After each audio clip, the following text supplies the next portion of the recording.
And a good Sunday evening, everybody. Welcome to Bethea'S Byte Reloaded's weekend roundup. Ernest Bethea, the last outlaw here. And right before I start anything, there's one more face I want to get on the cam real quick. Oh, yeah. Let me see if I can make room so you can get on the cam.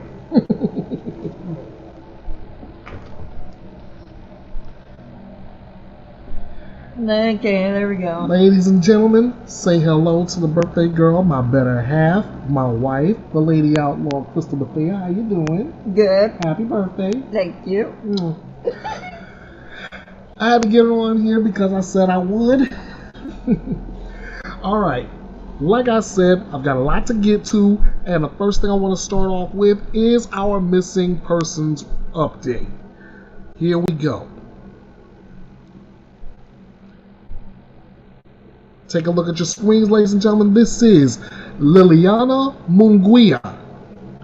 She's missing out of either Bapchul, Arizona or Des Moines, Iowa as of August 5th, 2024. Here's all the details that I can give you. She's 17 years of age. She has black hair, brown eyes. At the time of her disappearance, she stood about 5 feet 2 inches tall, weighed around 125 pounds. No scars, marks, or tattoos. Oh, I take that back. No clothing as far as last seen information. We don't know what she was wearing at the time.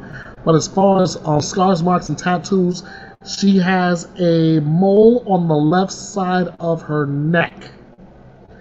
Now here are the details.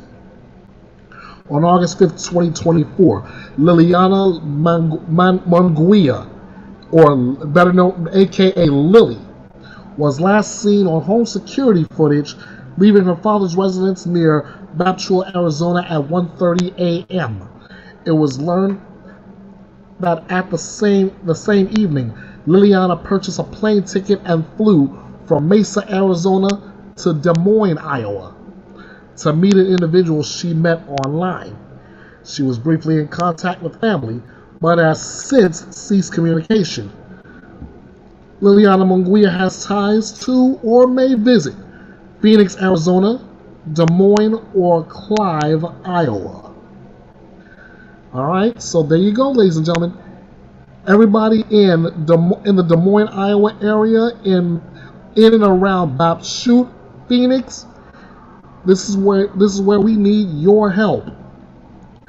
If you have any information regarding the disappearance of Liliana Munguia, please do not hesitate to ask to call 911 or the FBI's toll-free tip line. That number is 1-800-CALL-FBI, 1-800-225-5324. You can also get in contact with the FBI's Phoenix field office. That number is 623-466-1999, 623-466-1999. You can also submit your tip anonymously. The address is tips.fbi.gov. Your diligence and information could be the difference in bringing Liliana home safe and sound. You're asked to share this information, as always, with someone who may have valuable information that could bring Liliana home.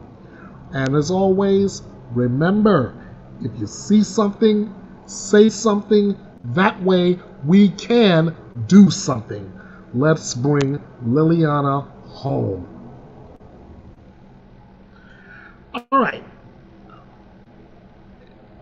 As always, it's been a wild week in true crime and legal. There's been a lot of murder cases, a lot of motions hearings. That's the reason I titled this edition "Murder, Motions, and More." So let's get started. With a judge ruling in the case of a man who was accused of beheading his father, the judge has ruled this defendant competent to stand trial. Oh, and by the way, as always, let me go ahead and get this in. That every article you are hearing all this from is coming courtesy of the original True Crime Obsession, your front row seat to justice, better known as Court TV. All right. A man accused of beheading his father in their suburban Philadelphia home earlier this year and posting a video of the severed head online, according to a judge on this past Thursday, is competent to stand trial, a judge ruled. Judge Stephen Core ruled from the bench after a nearly 5-hour proceeding that unfolded when Justin Moan, wearing a yellow jumpsuit with inmate printed on the back and with his hands cuffed in front of him, seated in court and smiling, nodding, or shaking his head throughout the testimony. Court also granted Moan's wish to dismiss his public defender and appoint a different attorney to handle the case. Asked whether he'd be willing to work with a new attorney, Moan responded, "Absolutely." Before I continue, see, now that's the difference between this defendant and another one I will bring up later. Remember, this particular defendant had ran through 8 attorneys. None of them fit her suitably, so she's now representing herself as attorney number 9. We'll get to her a little bit later. The ruling means the case, which captured headlines with Moan's arrest at a National Guard base 2 hours from his and his parents' Levittown home, and after the gruesome video had already been viewed numerous times, will go forward. The hearing had several surreal moments, with Moan nodding along and smiling widely at prosecution witness Dr. Kelly Chamberlain, a forensic psychologist, who testified that she found Moan in her 2 meetings with him to be intelligent, calm, and socially appropriate. Chamberlain testified that Moan apparently objected to his attorney's strategy of using a mental health defense and that he seemed appropriately self-interested. She disputed the findings of defense expert witness Dr. John Markey, who said he had met with Moan 4 times and determined at first he had schizophrenia, but on Thursday said it was delusional disorder instead. He pointed specifically to Moan's letters in which he claimed to be the Messiah, a King David-like figure whom the federal government was persecuting. Oh boy. I did not just read that, nor project that out loud on this broadcast. Oh yes, I did. He pointed specifically to Moan's letters in which he said he claimed to be the Messiah, a King David-like figure whom the federal government was persecuting. Babe, we got a problem with this case. I don't think this guy's playing with a full deck. I think he's about a couple kings short. Not aces, kings. Moan came to believe his own public defender was a federal agent working against him, Markey said. And he wrote a letter to Russia's ambassador to the United States seeking to strike a deal to give Moan refuge and apologizing to President Vladimir Putin for claiming to be the Tsar of Russia.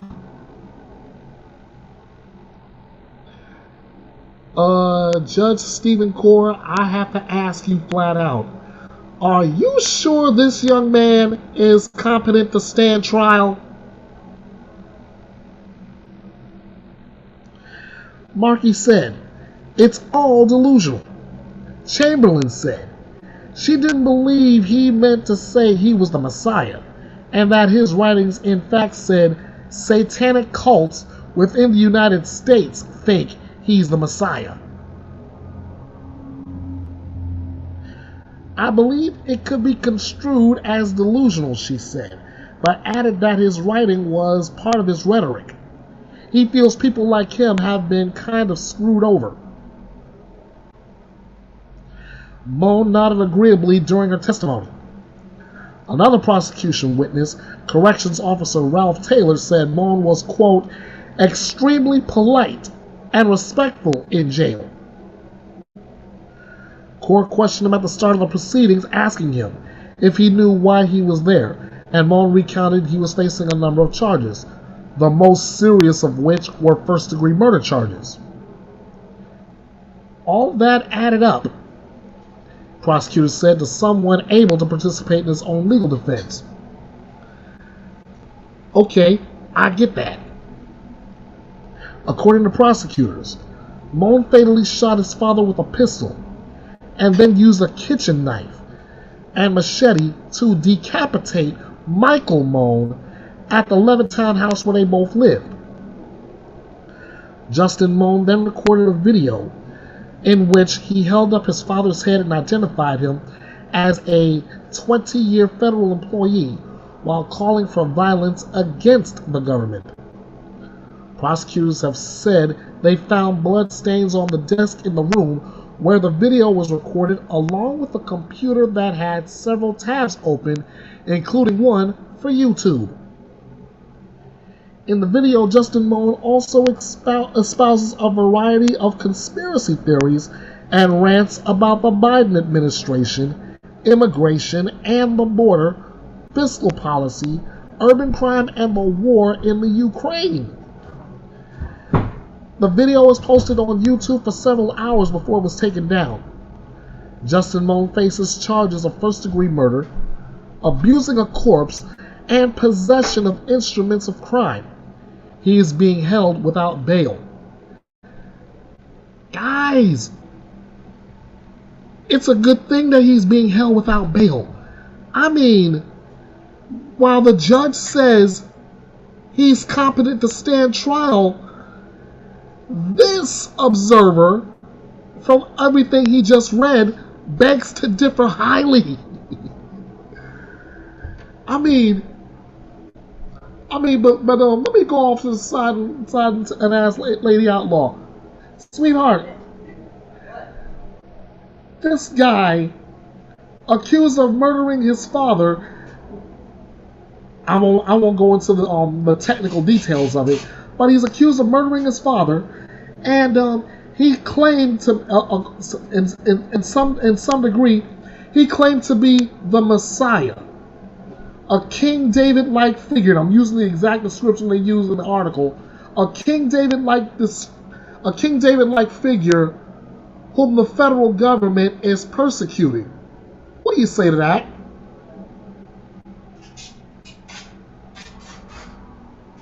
Or what can you say to that? Huh? Woo!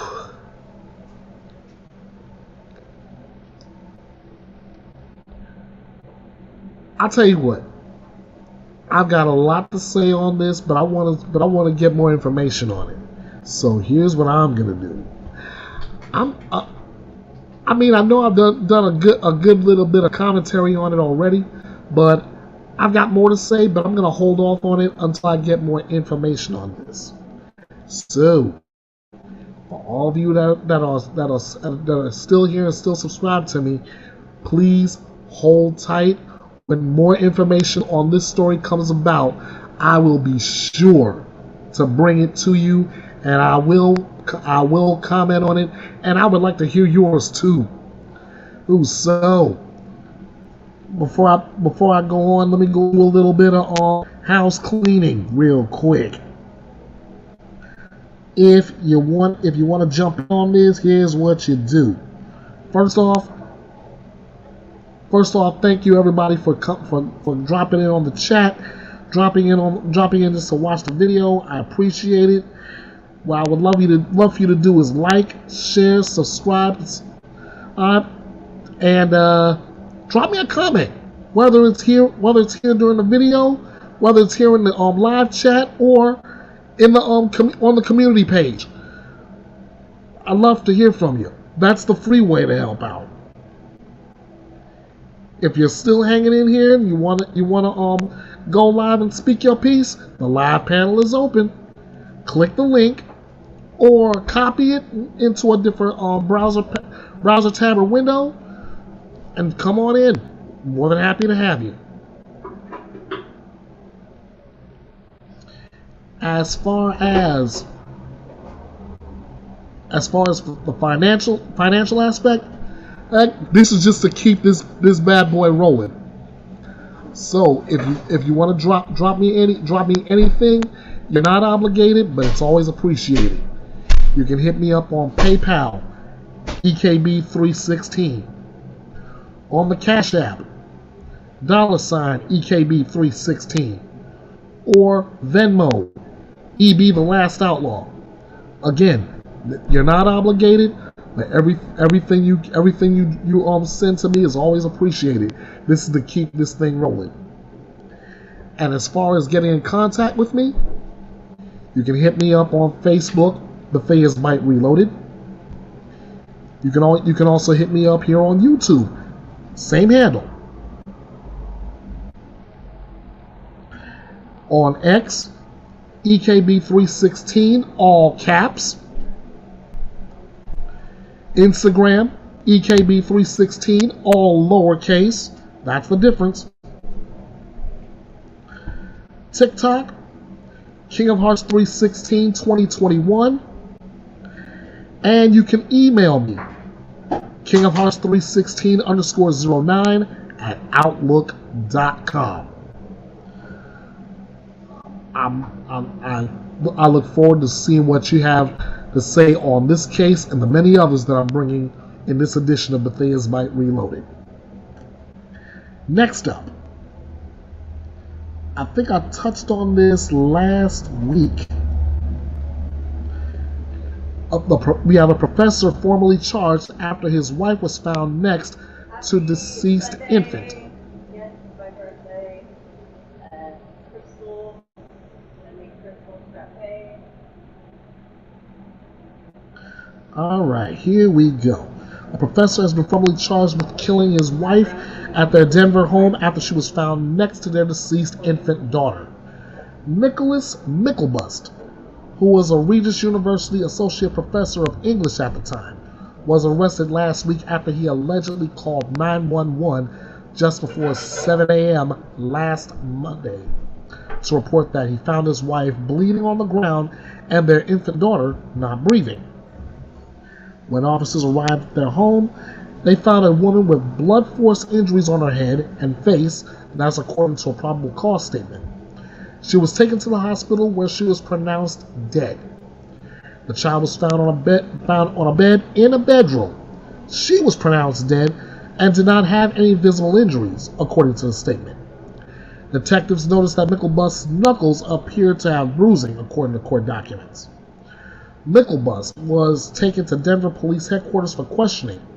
He was arrested the next day, and his bond was set at $5 million.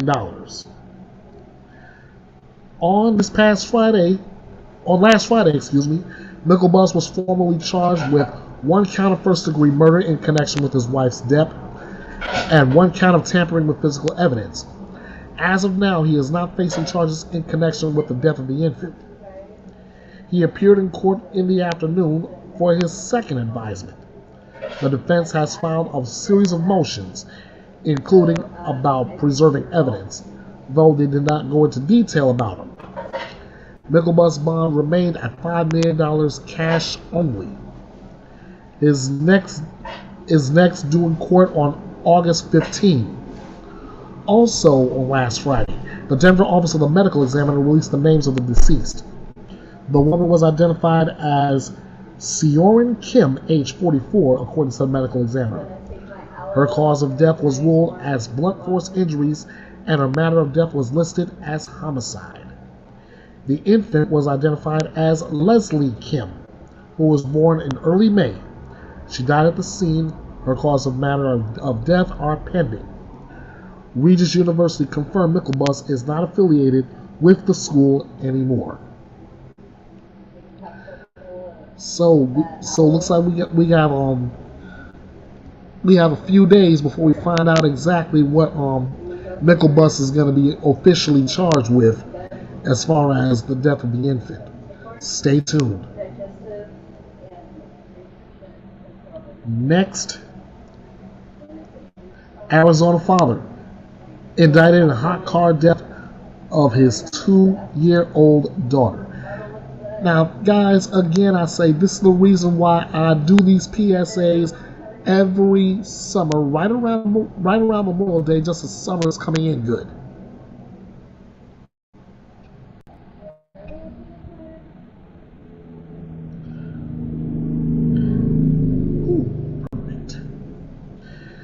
An Arizona father has been indicted for first-degree murder after his 2-year-old daughter died after being left in a car for hours.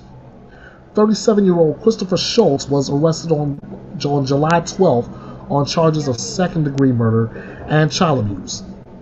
On last Thursday, a grand jury indicted him on charges of felony first-degree murder and child abuse. The indictment reads as follows. On or about July 9, 2024, Christopher Schultz, under circumstances likely to produce death or serious physical injury, committed child abuse by intentionally or knowingly causing a minor under 15 to suffer physical injury by leaving unattended in the vehicle. Investigators say surveillance cameras to determine Schultz had left his daughter in the car in their driveway from about 12:50 p.m. until about 4 p.m. The child's mother returned home to discover the young girl still in the car. Schultz had told police during the investigation he left his daughter there with the air conditioning on because she'd been sleeping, something he revealed he had done before. On the day she died, the car and air conditioning had shut off after Schultz went into the house. So I am going to show you the YouTube video. I'm going to show you the video of this very same story, guys. So hold tight, and I'm going to turn this over to our good friends at Court TV, who is covering this story.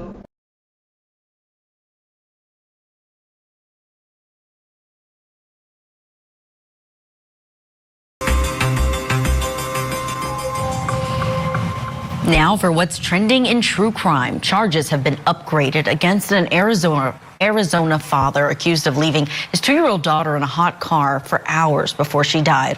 All of this while he allegedly was playing video games. 37-year-old Christopher Schultz now faces felony first-degree murder and felony child abuse in the death of little Parker Schultz. He told police that he left the girl sleeping in the back seat last month with the air conditioning on. Here's Craig Smith of Scripps News Tucson with the story. Marana police say the 2-year-old girl died after the father left her in the back seat of the family car for more than 3 hours. The man told police that he left the engine and the air conditioner running, but he also knew that that car would shut itself off fairly quickly. The young girl died on July 9th. Marana police originally said Christopher Schultz left the 2-year-old girl in this car with the air conditioning running, but the air conditioning shut off. He said he had left the child in the car before and did not want to wake her because she was sleeping. This is one of our own company cars, but it has the feature the car in this case had to do. If you put the car in park and leave the motor running, the car will shut off automatically in 30 minutes. And police, Christopher Schultz, knew that. According to the interim complaint, the family's other children, aged 5 and 9, told police Schultz often left all the children in the car, and on this day was distracted by a video game and by putting some food away.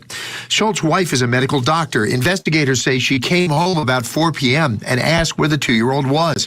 The report says Schultz searched through the house, then remembered the girl was still in the car. By that time, the car and its air conditioning had stopped. Police say by late afternoon, the temperature was 109. Schultz told police he had returned home with the girl by about 2:30. Police found neighborhood surveillance video that showed they'd returned at 12:52, about 2 hours sooner. The child's mother tried to revive the child but could not. Police say as an ambulance rushed the child to a hospital, the mother texted Christopher Schultz, "I told you to stop leaving them in the car. How many times have I told you?" Schultz responded, "Baby, I'm sorry." The mother texted, "We've lost her. She was perfect." Schultz said, "Babe, our family, how could I do this? I killed our baby. This can't be real." Craig Smith, KGUN 9. Tragic story all around. And this morning, we are asking why first-degree murder charges instead of the original charge of second-degree murder. Let's bring in our wonderful panel of guests. We have former homicide prosecutor Melba Pearson still with us, criminal defense attorney and former public defender Michael Riley, and retired DEA Supervisory Special Agent Michael Wilhite Sr. is with us. Thank you all for being here and for breaking down this really heartbreaking story, but it's an important one. And Michael Riley, I want to start with you. First-degree murder versus second-degree murder, but it doesn't mean that he's any more intentional because it's felony murder. Can you break that down and react to whether or not prosecutors should have taken it this step? Yes, thanks, Julia. It's great to be here. I think there's several factors that led to the charge getting brought up to a murder 1 as opposed to a murder 2. First and foremost, we're talking about July in Arizona, 109 degrees outside. Second, we know that Christopher Schultz's vehicle was going to shut off. He knew it was going to shut off. It did shut off. And third, for over 3 hours, he sat inside playing video games and never went outside to check on Parker. Just a heartbreaking case, Julia. So heartbreaking for everyone in the family.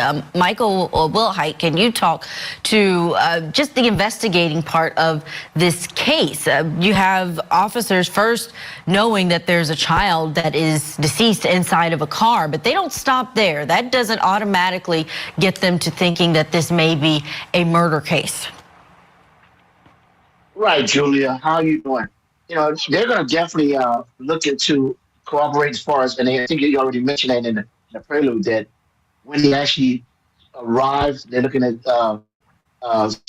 cameras, you know, from the residence, from the streets and stuff to see when he actually arrived. They found that he drive 2 hours earlier than what he stated he did. They're going to be talking to the other kids too to see if there's a pattern. They discovered that apparently he's left him in the car before. Texting apparently texting between him and the missus after she tried to revive the child. The search reflects that he's done it before, and they've talked about his pattern before. Also, they're gonna look at talk to the neighbors. They're gonna talk to as far as if there's daycare or school officials. Check medical records, everything to see if there's a pattern. Beyond just him leaving the child in the car, the kids in the car. Melba, Michael, well, thank you for that. But Melba, I want to talk about the human side of this, the parent side of this. You know that this is a dad who seems like he was truly remorseful, cannot believe that he did something like this. And a defense likely will be looking into distracted syndromes. Forgotten baby syndromes is one that a neuroscientist in the Justin Ross Harris case, David Diamond, brought forward, where there's a neurological part of it where this person's brain just completely forgets because he looked for her in the house, thought she was in the house at the time. But first degree versus second degree, your thoughts on prosecutors saying, no, we're going to go even tougher with this? Yeah, and as a former prosecutor, I hate to say it, I think it's an overstretch. I think it's an overreach. I think second-degree murder would have been appropriate, as well as even possibly manslaughter. If I was charging it, I would probably charge second-degree murder with the option for the jury, if that is permissible in Arizona, as a lesser-included offense, to be able to pick manslaughter if they thought the facts warranted it. Based on the text messages between the husband and wife, you know, it sounded like, listen, he may not have been the greatest dad in the world, but it didn't sound like he wanted to kill his child. It doesn't sound like there had been abuse in the home. If that came to light, then I would have a different viewpoint. point, but it just seems, and we have heard of this so many times before. I believe it was in Georgia where a man left his child in the car and then got on the train and went to work and completely forgot his child was still in the car seat, and sadly she passed away. So these things do happen. Yes, charges are appropriate, but I don't think he was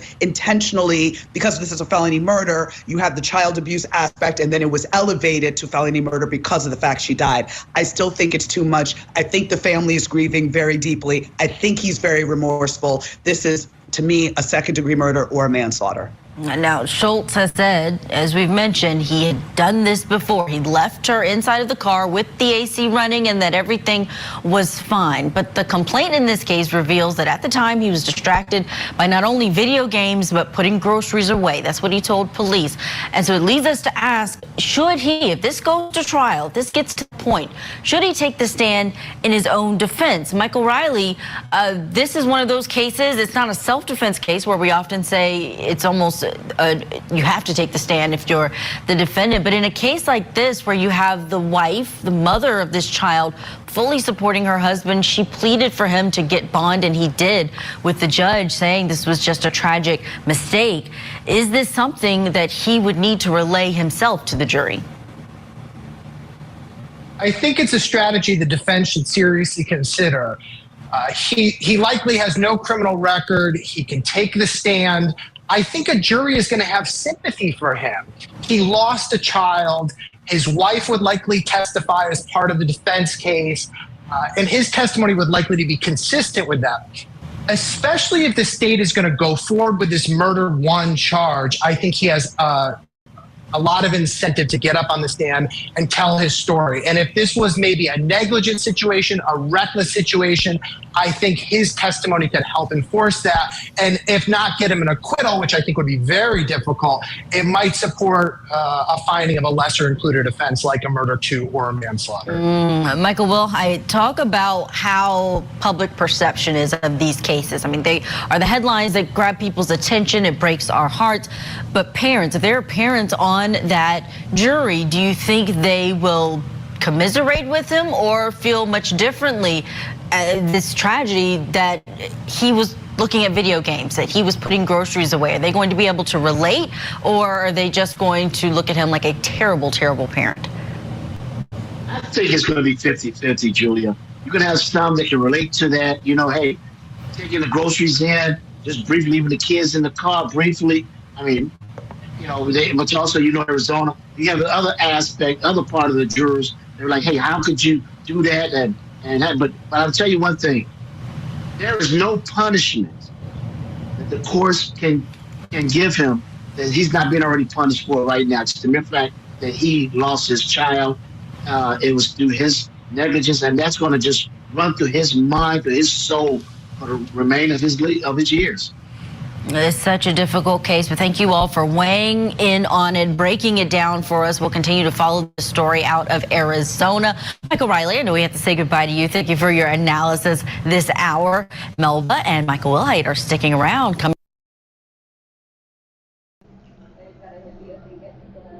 I am going to weigh in on this right now as far as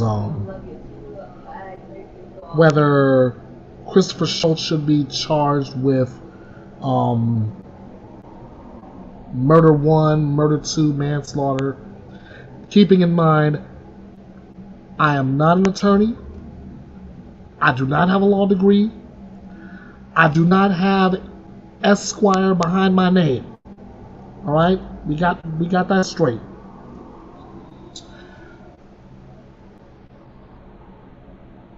If I were to go with my heart, then yes, I would go ahead and charge him with murder one. But then again, I'm also letting my heart dictate. My mind says charge him with murder two or manslaughter. One, he didn't use any kind of common sense. Unpack the groceries. Get the child out the car. Bring the child inside. Let her sleep. You want to play video games afterwards? By Fine, do that. But your child comes first. Your child comes first before anything. When your mind slips, things like this happen.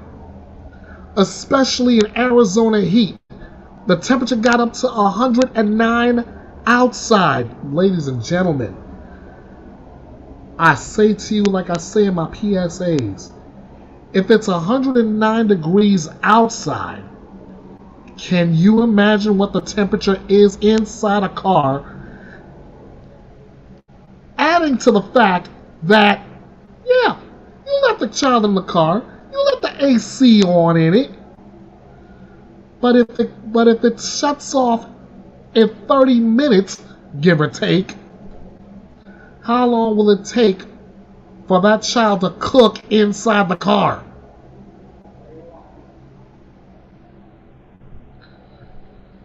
Nah, my heart would say yeah, charge him with murder one. My brain, my non-legal brain would say murder two or manslaughter. Thank you, sweetheart.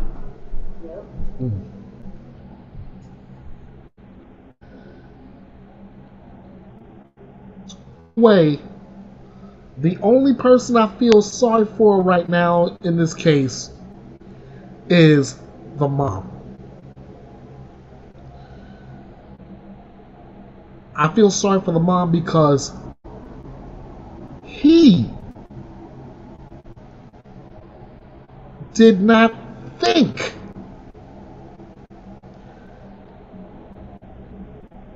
He didn't think. He leaves the child in the car with the AC running. Yeah, okay, that's gonna solve the problem. Meanwhile, I can go inside, unbag my groceries. I can jump on my game. She's gonna be fine in a hot car with temperatures up at 109 degrees outside. Yeah, that'll do the job. That'll take care of everything. Parents, we're in the dog days of summer. And again, I'll say this as if I'm doing another PSA. Please do not leave your child in a hot car. Use your common sense.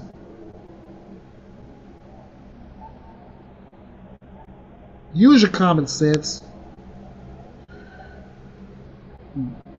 Doing so will have your child alive and keep you out of a courtroom. All right. Next up, in a trial that's already underway.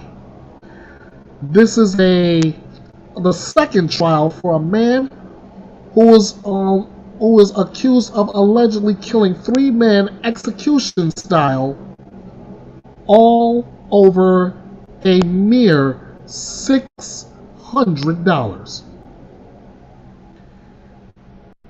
I am not kidding. I am not joking. That's how much this case is all about. $600. A man accused of execution-style murders of 3 people will face a second jury as his retrial has already begun. Naya Tao is charged with 3 counts of first-degree intentional homicide and 1 count of being a felon in possession of a firearm in the killings of 3 men allegedly as part of a dispute over money. Tao was charged alongside, I'm gonna try to pronounce this name, ladies and gentlemen, Kanthaneth Ratansak. Okay, let me try that again. Kanthaneth Ratansak. I think I did that better. He was charged alongside him. Tao was charged alongside Ratansak in 2021 for the deaths of Peng Lor, Nemo Yang, and Trevor Maloney, who was shot to death outside the entrance of a Wisconsin quarry. Prosecutors say at least one of the men was believed to have stolen $600 from Rattanasack before the shooting. Rattanasack pled guilty in October 2023 and was sentenced to life in prison. A condition of the sentence is that he is not allowed to seek early release until he has served at least 35 years. Tao's first trial, held in the summer of 2023, ended in a mistrial when a jury could not agree on a unanimous verdict. Rattanasack testified at that trial, admitting that he used the gun, but placing the blame for the shooting on Tao. That's according to a report from WXOW. Now, I'm gonna quickly go over the recap of the first 3 days of the trial. Wow. Day 1, we got the prosecutors opening by telling the jurors that an eyewitness at the scene will testify that the defendant shot all 3 victims execution style over an unpaid debt.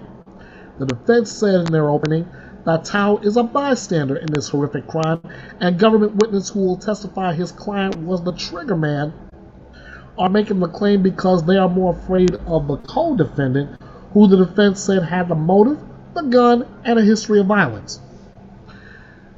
Testimony begins with prosecutors calling the pathologist who testified that all 3 victims died of multiple gunshot wounds. Each suffered at least 1 gunshot blast to the head. And a crime scene investigator testified that all the spent cartridge casings recovered from the crime scene were of the same caliber and type.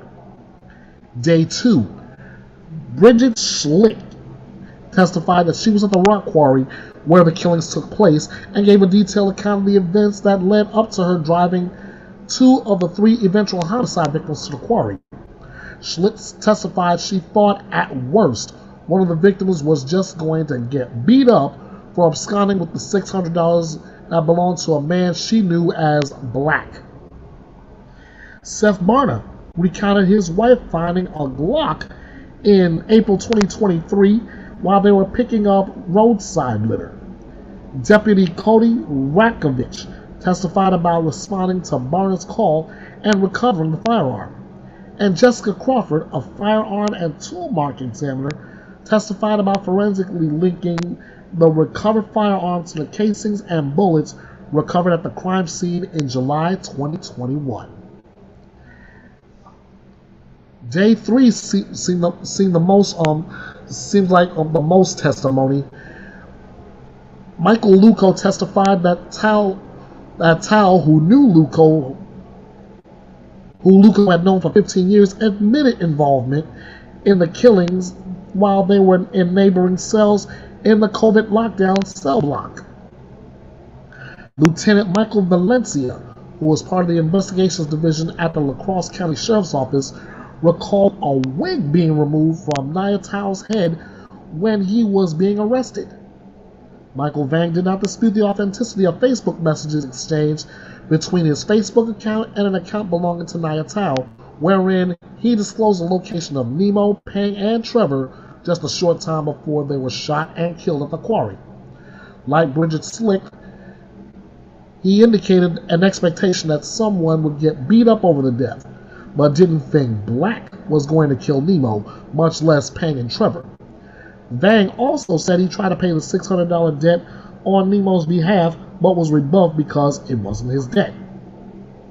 Todd Weckler recalled getting some stuff from a woman who had recently split up with Rattanasack. He seemed to consider Cam's stuff as abandoned property and took it home, partly to burn the clothes.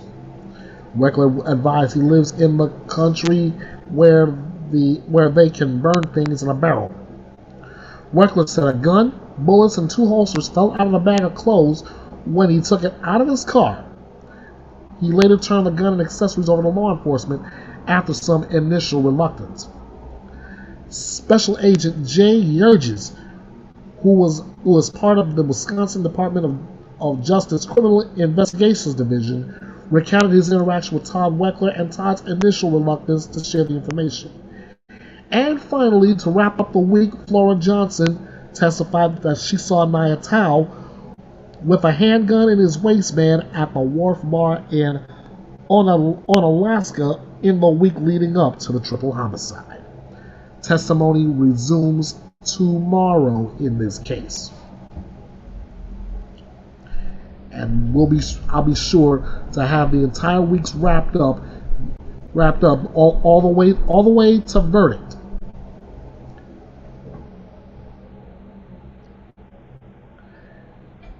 Next up, the saga with Sarah Boone continues.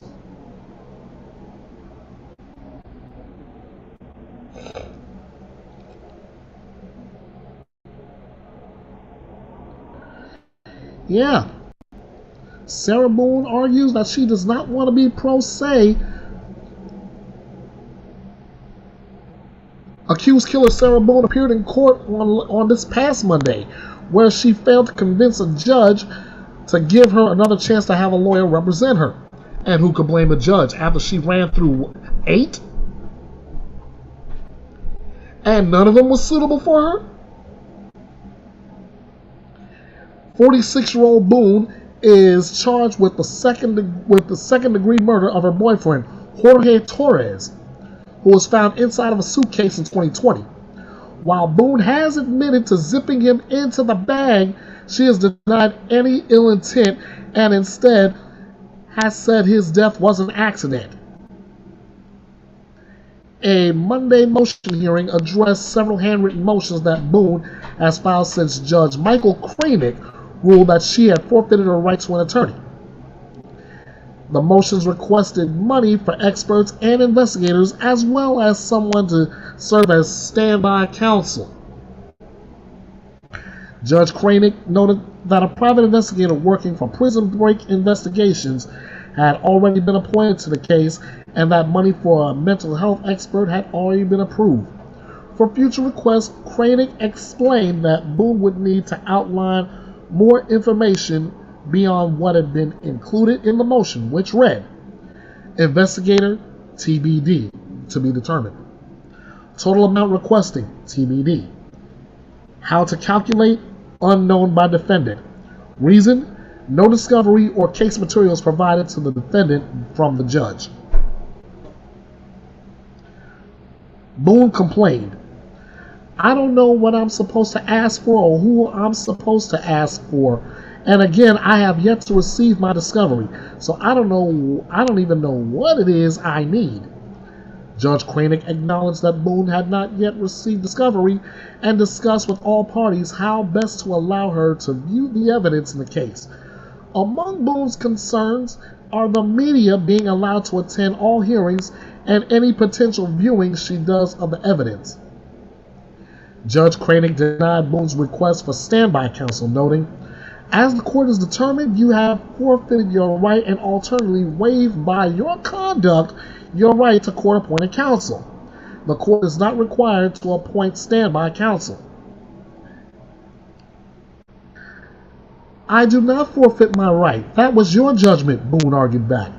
And also, I feel that I should have some kind of evidentiary hearing prior to your decision so I could have a better chance at explaining myself and your understanding. I don't want to be pro se any longer. I didn't want to be pro se in the first place. The judge reiterated that he had read everything in her file and that his order would stand, simply saying, it is denied. Period.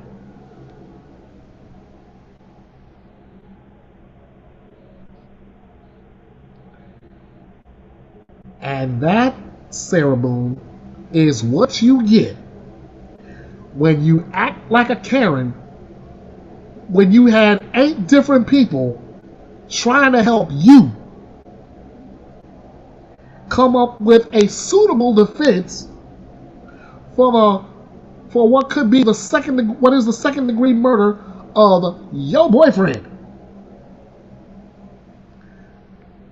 So if you guys don't mind, I want to give a round of applause to the Honorable Judge Michael Kranick.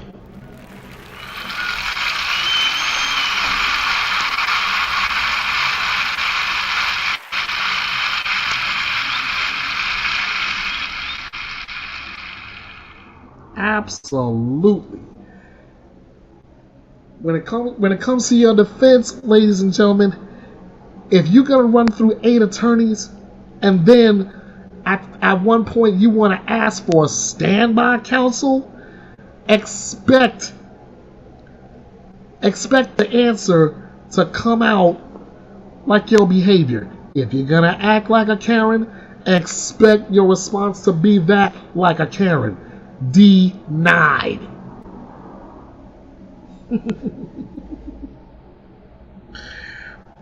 I have another Sarah Boone update a little bit later, so hang on. Meanwhile, I got another case. I got another case that I'm keeping an eye on, and I said I was going to keep this one case, this one name that's in the news. I was going to keep it going, and guess what? Here's an update. Katrina Bauer to receive a new lawyer in the child neglect case. Katrina Bauer's scheduling conference on last Monday saw a significant turn as Bauer's lawyer will not continue in the case. Defense attorney Ann Larson has represented Bauer since she was charged with child neglect in February. According to her motion to withdraw, Larson discovered she has a conflict of interest due to another case. I determined there was a conflict, Larson said. I then did contact attorney Amber Gratz to see if she would be able to assume representation. She's indicated to me that yes, she will be able to represent. Katrina Bauer, as you all know, is the mother of Elijah View, a 3-year-old who has now been missing for more than 5 months. She and her partner Jesse Vang have been charged with child neglect, but not in the disappearance of the little boy. Although she should. Bauer is scheduled for a bail hearing on Wednesday, which I will update in just a moment. The hearing is set to proceed as scheduled unless Bauer's new attorney Amber Gratz tells Judge Robert Duane that they need more time to prepare. We'll leave the 7th at 2:45 p.m., Judge Duane said. Hopefully we can at least take up a bail motion. And then we'll probably need to let Attorney Gratz get up to speed before we do anything else. Bauer has asked for her bail to be reduced from $15,000 to a signature bond or cash bond no greater than $5,000. At Wednesday's bail hearing, court records show Bauer plans to ask to remove the condition that she's not allowed to have contact with any children under the age of 18. Gee, now I wonder why you would do that, considering your child has been missing for 5 months, but when they came to you about it, you have no answers. When they come to Jesse Vang about it, he has no answers. But you want your bail reduced from $15,000 to $5,000. You ought to have no bail. Neither should Jesse Vang.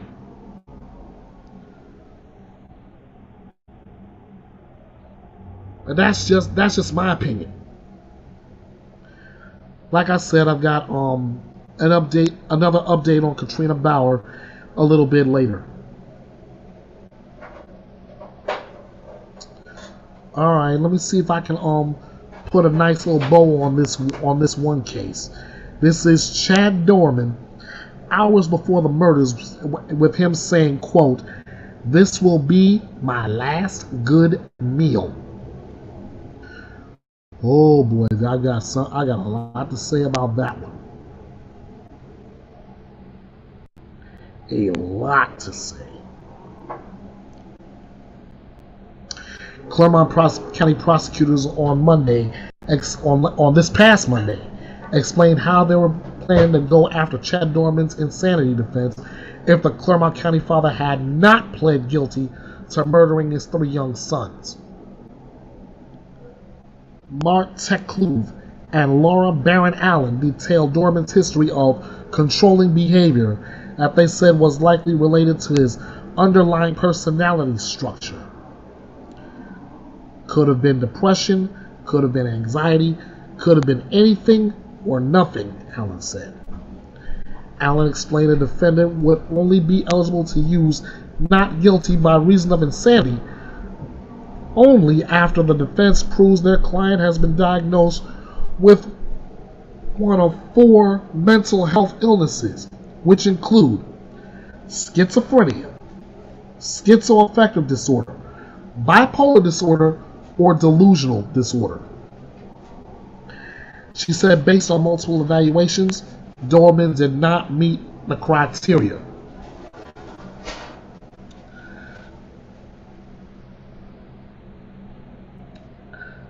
Boy, do I have a little something to say, but I'm trying to hold off until the end.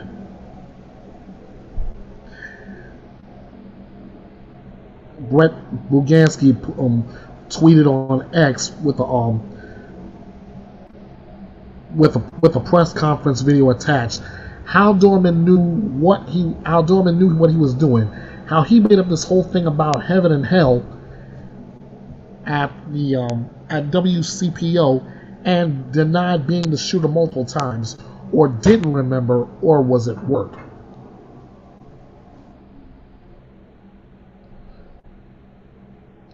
Prosecutors pointed out that in the days leading up to the murders and while he was in the Clermont County Jail, Dorman never once sought treatment for mental health illness.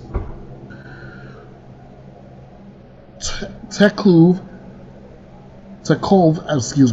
also showed surveillance video at Kroger on the morning of the murders. Dorman was seen inside the store and at the little clinic. The reason he went to the little clinic is because his mother suggested he go there. He expressed to her, not to Laura, that he was having some confusing feelings. Tekluve said, "We're going to tell you and emphasize the little clinic, as good as it is, cannot, as we understand it, it is not the right place to go for serious problems that you may feel you're having psychologically." Brett Bugansky again puts another tweet out saying how Dorman did not meet the criteria for NGRI. That's from the press conference. Tekluve talked about the days leading up to the murders where Dorman said some unusual things. Searched YouTube for a song called "Happy in Hell" and woke up his stepdaughter early Wednesday morning before he left for work. He wakes her up and tells her and apologizes for whatever I have done to you, if anything I've ever done to hurt you. Again, unusual, but will become meaningful in context as we know how the events unfolded later, Tekluve said. Prosecutors said after Dorman came home that Thursday morning from Kroger, stopped to get beer, went to the shed behind his home, and his family arrived from running errands. His ex-wife made them all lunch. The defendant says to Laura, "This will be my last good meal." Tekluve said, describing what Dorman said hours before the murders. Laura begins to worry that this is a statement he may be contemplating suicide. Tekluve also said Dorman called his father around 12:50 p.m. Makes a statement that Clayton is going to be the hardest one. Between 1 and 3 in the afternoon, Tekluve said Dorman was doing yard work and playing with his sons. Everything at this point seemed normal. Then between 3:30 and 3:45 p.m., Dorman is reading the Bible to his son Hunter. He's walking around the house with the Bible, mumbling, Chad knows what's right. Chad knows what's right, Takov said. Laura says, "You're scaring me." Again, highly unusual behavior, and Chad says, "I'm just playing around." Our position is he did this to, again, alleviate any fears or concerns that may been in her about her safety, his safety, or the safety of the boys or Alexis, so he actively deceived her. By 4 p.m., Takov described a frantic scene once the family was done taking a nap in the master bedroom. He said Dorman grabbed a .22 rifle from the safe, and there was concern at that point that Dorman was going to take his own life. Terror fills the room as Laura is screaming. The boys are screaming. Laura is frightened that he is about to kill himself, Takov said. They're all trying to encourage him, telling him that they love him and beg him not to kill himself. Laura takes the phone down to call 911 to get some help there to Chad, who she believes is about to kill himself. He grabs her phone, throws it across the room, and tells her it's too late. He's not going to kill himself. It is too late to save those boys. Prosecutors also played 2 911 calls from Dorman's ex-wife where you hear yelling, screaming, and crying in the background. His ex-wife is screaming for help, telling the operator Dorman killed her son Hunter, who was killed first. You can hear Hunter take his last breaths during that call. Laura told all of her kids to run while carrying Hunter out of the house and attempting to render life-saving measures. Clayton runs into a field behind the house while Dorman runs after him. Prosecutors say the stepdaughter witnessed Dorman stop and take aim at Clayton, where he shot him from a distance.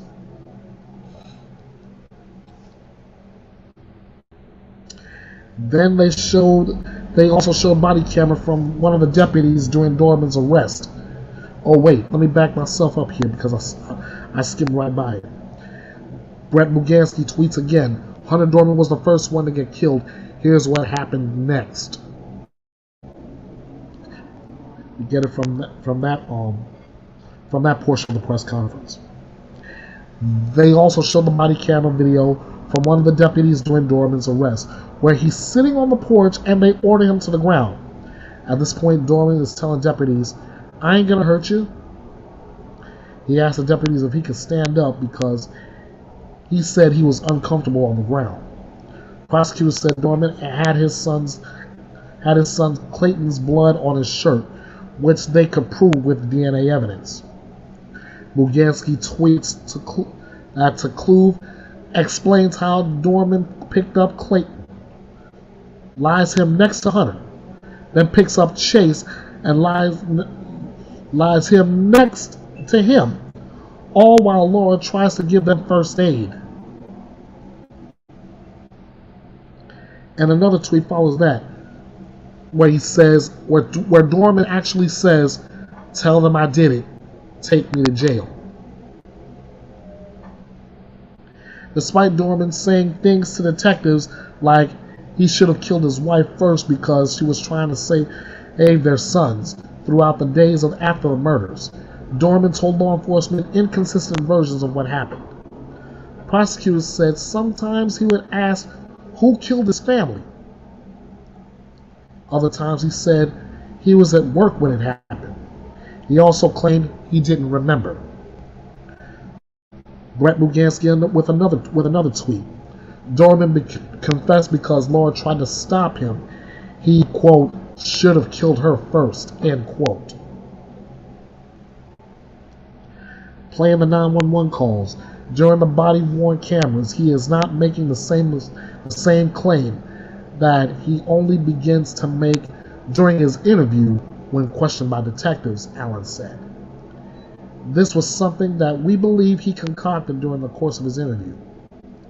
We asked Takov if prosecutors knew what Dorman's motivation was for these murders. No idea. Don't know. While that will probably never be answered, you look at this nice little family, sweet little family. I can't speculate as to why it happened. Can't do it, said Tekov. On Monday, WCPO found out Dorman is in the process of being booked from the Clermont County Jail into the Department of Corrections, where he will spend the rest of his life in prison.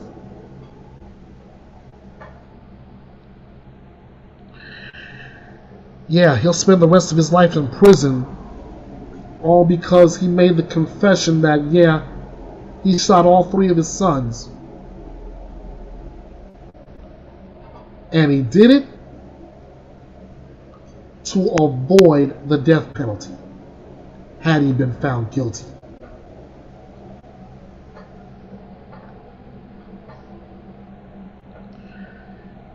Plus knowing that he didn't meet the criteria for any of the for any kind of not guilty by reason of insanity plea. That just tells us right there and then he knew exactly what he was doing. He knew.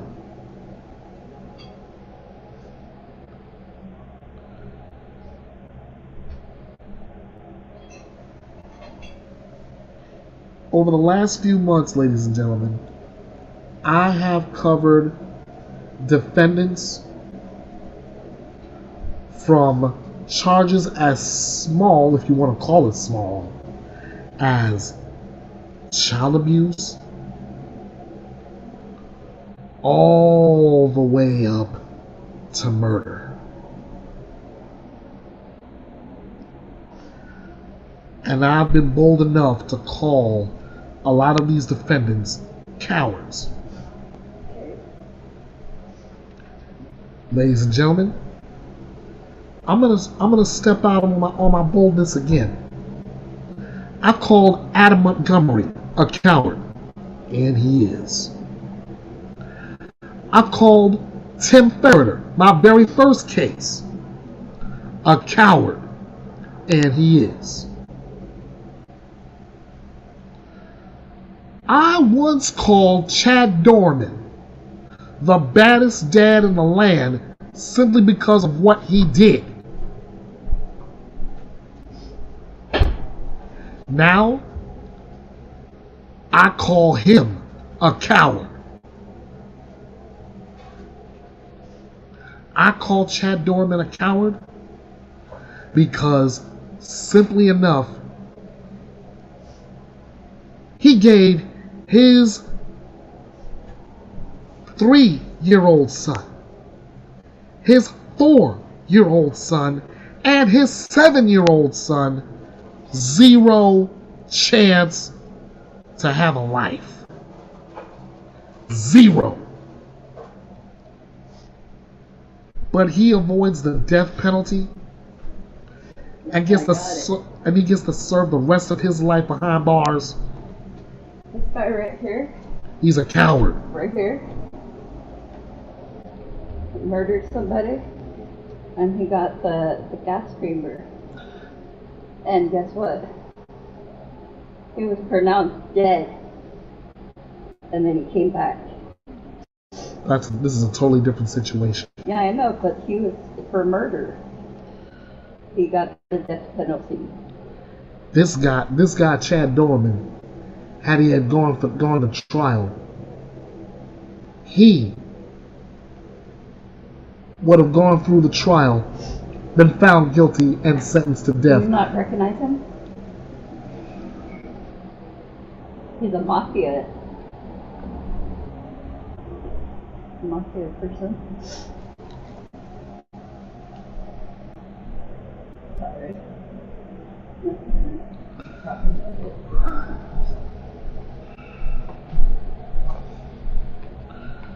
Ladies and gentlemen,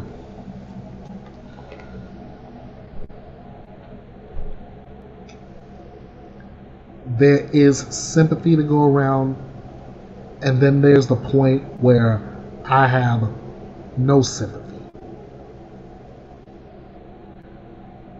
I sympathize with Chad Dorman's ex-wife. I sympathize with, who else do I sympathize with? I sympathize with Laura, who did everything she could to save those boys' lives, even though the attempts were futile. I sympathize with the victims.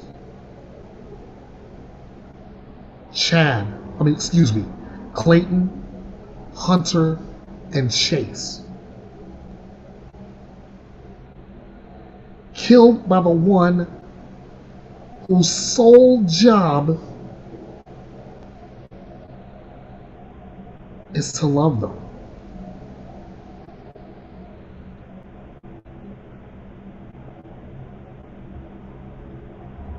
I have sympathy for them. But if anybody watching me right now, or are within earshot of my voice, if you think for one split second that I will have any kind of sympathy for Chad Dorman, I've got a bridge I want to sell you. Cheap.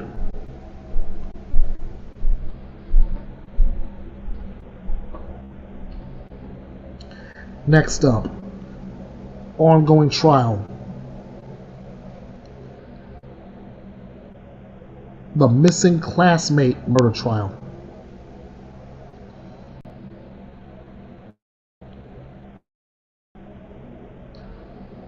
This one is based out of California. A California man is accused of killing a childhood friend and hiding her body with the help of his older brother, standing trial. Owen Shover is charged with first-degree murder for the 2019 killing of 16-year-old Rhonda Briones. In addition, he is charged with the special circumstance of lying in wait. Prosecutors say Owen killed Briones because she got him expelled for bringing a gun to school. Owen's brother Gary Shover initially faced the same charges, but those were dismissed and replaced with a felony allegation of being an accessory after the fact. In March, Gary agreed to a plea deal with the Riverside County District Attorney's Office and is now serving a 1-year sentence. Briones was last seen on January 13, 2019 in Moreno Valley Community Park. Authorities swiftly zeroed in on the Shover brothers as suspects, as Owen was the last person to see Briones alive. Owen and Briones, high schoolers at the time, had been friends. The brothers were taken into custody at their Hesperia home in 2019. Owen, who was 18 at the time, told investigators that he had dropped Briones off at the park, where someone picked her up in a sedan. Surveillance video, however, conflicted with Owen's timeline. Owen is now 23. Gary, who was 21 at the time, is now 26. In a search of the brothers' backyard, investigators unearthed blankets and articles of clothing that pointed to Briones being the victim of a homicide. Detectives have yet to find her body. Owen, who was pled not guilty, is currently being held without bail at the Bird Detention Center in Marietta.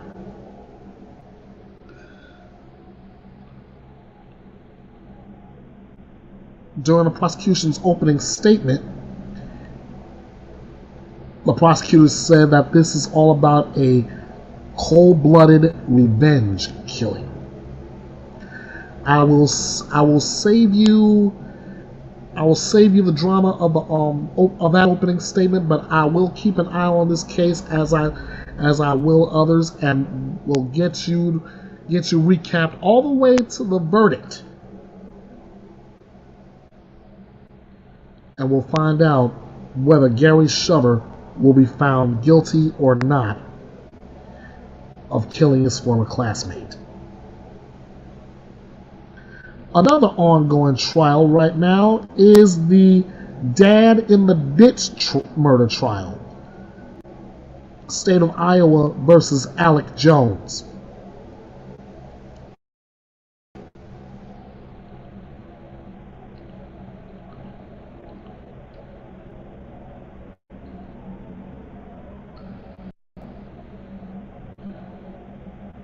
All right.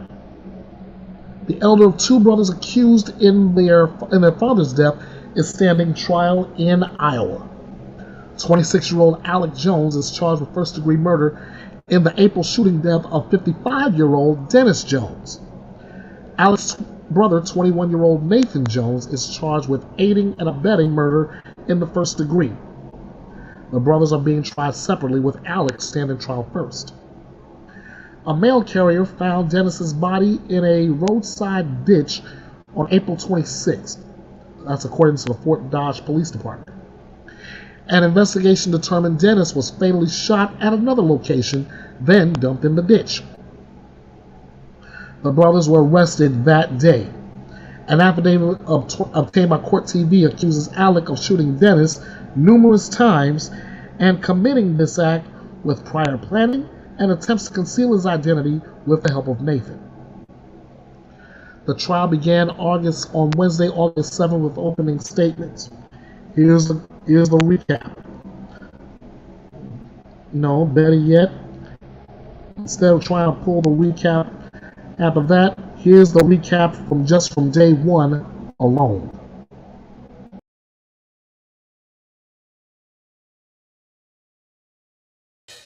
Families aren't perfect. This case centers around the Jones family. They live here in Fort Dodge, Iowa. Now, it's a different family setup.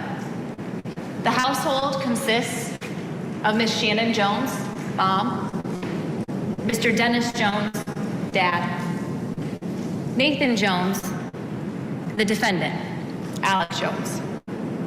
In addition, in the household, there's also Mr. Jones' young girlfriend. It's interesting.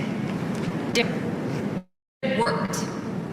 It worked for the Jones family until the defendant decided it didn't. On April 25th, 2024, it was a normal day. Dennis Jones went to work, came home around 4:30. Everyone seemed to be home, and there was an argument between Dennis and Shannon. The defendant and Mr. Jones's girlfriend were at the home at the time. Like I'd indicated, families are different. This was a normal day for them. The argument occurred, it dissipated, and everyone went about their way. Miss Jones retreated upstairs. Nathan Jones was at a bar with some of his friends. The defendant went upstairs with his mother. Mr. Jones stayed downstairs, and his girlfriend left the house. Now, at approximately 10 p.m. that evening, the defendant started a string of behavior that ultimately led to the death of his own father. You see, the defendant was sick of his father, sick of living with him, sick of the household he was creating, sick of his girlfriend, all of it. So he took matters into his own hands. He started messaging his brother. Where are you? Are you coming back? Went so far as to indicate to Nathan that somebody was going to end up dead that night. Those are the defendant's own words that you will see. He went to Bootleggers. He picked up his brother. You'll see him on video surveillance walk into the bar. You'll see what he's wearing. He grabs Nathan. They go back to the house.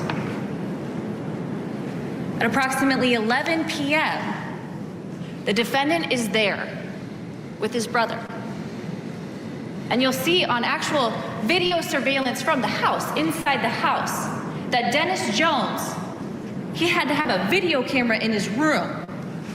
And you'll see him on that video camera, looking out the window, slowly walking around, peeking out of his door, going in and out of the room. And you'll see the defendant walk in his room. You'll hear a phone call made to Webster County Dispatch at approximately 11:24, where Dennis expresses to the operator,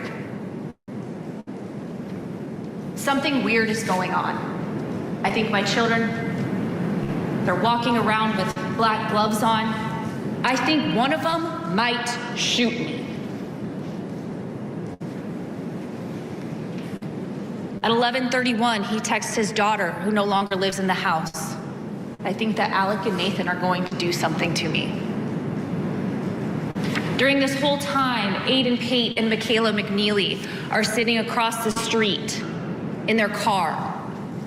Nathan had asked them to come there and pick them up and take them back to the bar. And then you'll see from video surveillance of a neighbor, 5 or 6 shots. You'll see the flash. You'll see someone running out to the car. Go, go, go! The car drives off. There's also an individual who will testify regarding location data from the whole evening that follows some of the cell phones. One of our investigators will put that together. The car drives around the block. And you'll hear Aiden and Michaela testify that per the defendant's instruction, they go back to the house quickly. Then per the defendant's instruction, drive down to the river. He throws the gun in the river. Per the defendant's instruction, they go back to the house. They take his father's dead body and put it in Aiden Pate's trunk. Per the defendant's instruction, they go out by Otho in Webster County and dump his father's half-naked body in a ditch with a rug thrown over it and the defendant's dirty t-shirt placed over his head. And then per the defendant's instruction, all 4 of those individuals, they go back to the bar. The defendant goes back into the bar, drinks, stays till close. Then they go back to the house, and per his instruction, they clean it up. Patch bullet holes, paint over some stuff, throw away the dirty towels, and get rid of the bloody rug. Then he goes to bed. That night, the evidence will show you was a calculated sequence dedicated to hunting and killing Dennis Jones. What prompted the death of this father? The prosecution seems to say it was an argument that had dissipated. More from the state, and we will eventually get to what the defense has to say in this case. Don't go anywhere. You're watching Court TV. Join Court TV latest. Oh my God. Room. She's a psychopath. Now, let's look at the other side of all of that. Stopped. On Court TV. The defendant stopped, planned, and calculated to kill his own father. So I walked down in the ditch. There was a piece of carpet on it. I pulled the carpet off, and it appeared to be a body. There's an entrance gunshot wound to the left forehead. That would be that lower bullet hole that had just been patched and with paint. But did Nathan shoot your father? Not that I know. He was with me.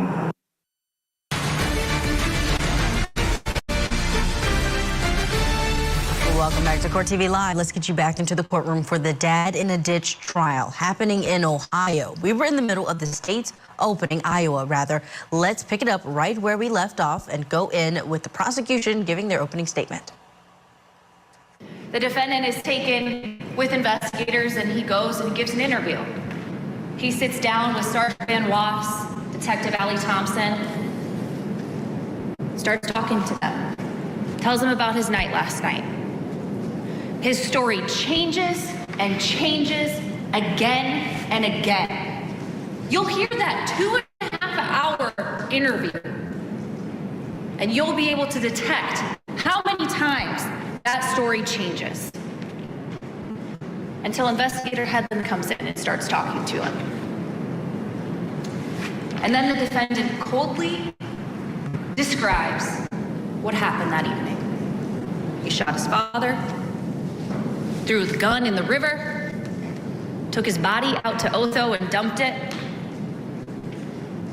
went back to the bar, cleaned up. You'll hear it. Again, like I said, families can be different. You'll get to judge this family yourself.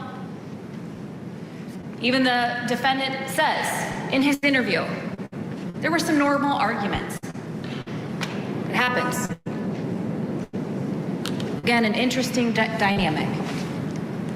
But what the evidence is going to show is that between April 25th and 26th, the defendant stopped, planned, and calculated to kill his own father, and did what he had to do to cover it up. Now, it's the request of the state of Iowa that you carefully listen to all of the testimony, view the exhibits, and at the end of this trial, you will see the actions, the sequence, and the statements made by defendant Alex Jones. And we are confident that at the end of this trial,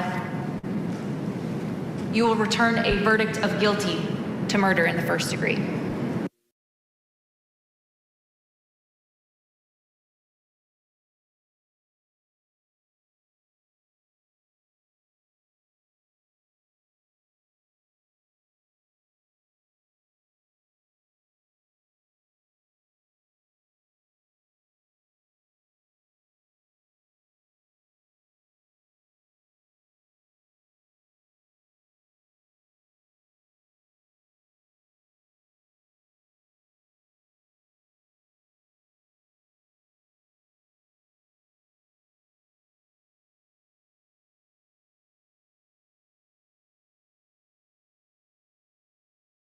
Step away for a bit of a bathroom break, but that was just day one with the opening statement from the prosecution, and I will be sure to keep an eye on this particular trial because it's only just beginning, and the testimony will continue on Monday as well. When I get all the information, all the way till we get to a verdict in this one, I'll be sure to bring that information to you right here, Bethea'S Byte Reloaded. Next up, we have a man accused of tricking his then girlfriend into taking medication that terminated her pregnancy.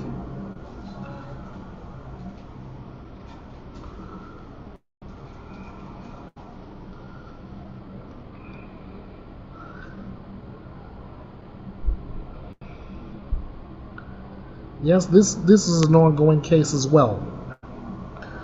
A Massachusetts man accused of tricking his then girlfriend into taking medication that terminated her pregnancy was in court on Wednesday, this past Wednesday. Robert Kawada was arrested May 24th and charged with attempted poisoning, assault and battery with a dangerous weapon on a pregnant person, and assault and battery on a household or family member, according to documents obtained by Court TV. Wednesday's proceedings were expected to be a probable cause hearing. However, District Court Judge Jennifer Quealy continued the probable cause hearing at the Commonwealth's request and over the defense's objections. Prosecutors said they needed more time to complete the investigation so they could bring it to a grand jury. Kawada's lawyer, Rosemary Scapiccio, objected in her trademark fiery manner, saying it's been 2 months since Kawada's arraignment and the Commonwealth should not get to use the lower district court as a placeholder while they secure an indictment. Scapiccio asked the judge to dismiss the case or reduce Kawada's $100,000 cash bond based on the Commonwealth's failure to be ready. Judge Quayle denied the request to dismiss the case or modify the bond, noting that 45 days should be sufficient time to secure an indictment. Scapiccio also objected to the continuance on the grounds that the defense was entitled to discovery, and they were hoping to obtain it in Wednesday's hearing, saying the Commonwealth has leveled pretty serious charges against Kawada, and they don't even have medical evidence. Frankly, I don't know how they can make these allegations, but here we are. Scapiccio said the defense had not received any discovery aside from the initial arrest report. Prosecutors say Kawada and the victim were dating when she became pregnant. Kawada allegedly offered her medication that he said were vitamins and iron pills. One of the pills she was given was misoprostol, according to prosecutors. Misoprostol, a medication used to treat stomach ulcers, is also used to end early pregnancy, states Medline Plus. Authorities say Kawada asked the victim to send him pictures after her miscarriage. Cell phone data allegedly showed searches for 9-week aborted fetus pics and chewing misoprostol. That's according to a report from CBS News. Kawada pleaded not guilty at his arraignment in May. Now, I don't know what to tell you on this one really, but really this is just another one of those cases where we have to wait for all the evidence to come out, and we will see. We'll see what happens. So it's another one ongoing, and when I get all the information, you'll get it. Next, a Florida woman is charged with murder in a shootout that killed a deputy and her family.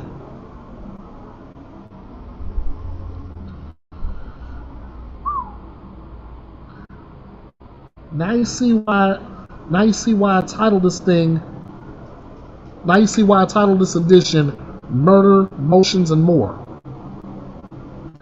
A Florida woman is facing a list of charges, including murder, after a shootout on her property killed one deputy, injured several others, and left her husband and 2 children dead. 48-year-old Julianne Solpizzo is charged with first-degree premeditated murder of a law enforcement officer, as well as 6 counts of attempted murder and assault charges after a bizarre and deadly incident that began with a 911 call on Friday evening. The caller told dispatchers that this neighbor, identified as Solpizzo, was trespassing on his lawn. During the call, Solpizzo allegedly began assaulting the caller's wife, father, and others. The call reported that Solpizzo was acting religious, accusing them of being sinners, and told them she knows what they did, deputies said in a news conference on Monday. When deputies arrived on the scene, Solpizzo allegedly approached them and ignored instructions to stay back, instead accusing the victims of being involved in pedophilia and asking them, "Who is your God?" Deputies took Solpizzo into custody and transferred her to a hospital for evaluation. Let's take a look from Court TV's view at this bizarre case.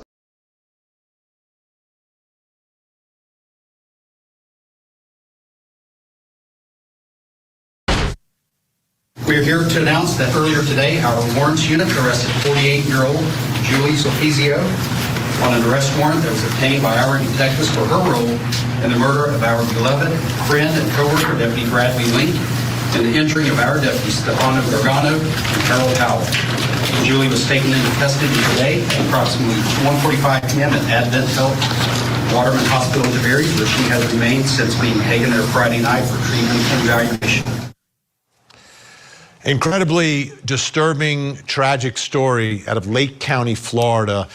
Deputy Bradley Michael Link was killed while doing a wellness check. But it wasn't just a wellness check. There was much more to this alleged plot.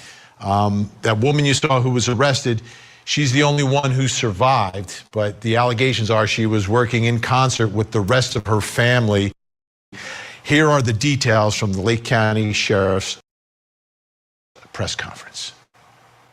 The Lake County Sheriff's Office received a 911 call at 19:45 hours on August the 2nd, requesting law enforcement to respond to 38226 Brookside Drive, Eustis, in reference to a female in his yard assaulting people that were present and trespassing on the caller's property. This turned physical as the trespasser, later identified as Julie Sulpizio, began striking the complainant's wife, his father, and others. The complainant stated she was acting religious, accusing them of being sinners, and she knows what they did. At 19:58 hours, Corporal Owens arrived on scene. Julie Sulpizio approaches Corporal Owens with her hands concealed behind her back. She was given a command not to approach and to back up by Corporal Owens. As she walked into his outstretched hand, this prompted Corporal Owens to unholster his taser, briefly pointing it at her until she took a few steps back. Two of the victims that were present with Corporal Owens and with the complainant in close proximity. During a calm verbal exchange, Julie Sulpizio states that they, meaning the group of people that were present there, were involved in pedophilia. She again claims to be Helen, and she asked one of the victims that she had battered, "Who is your God?"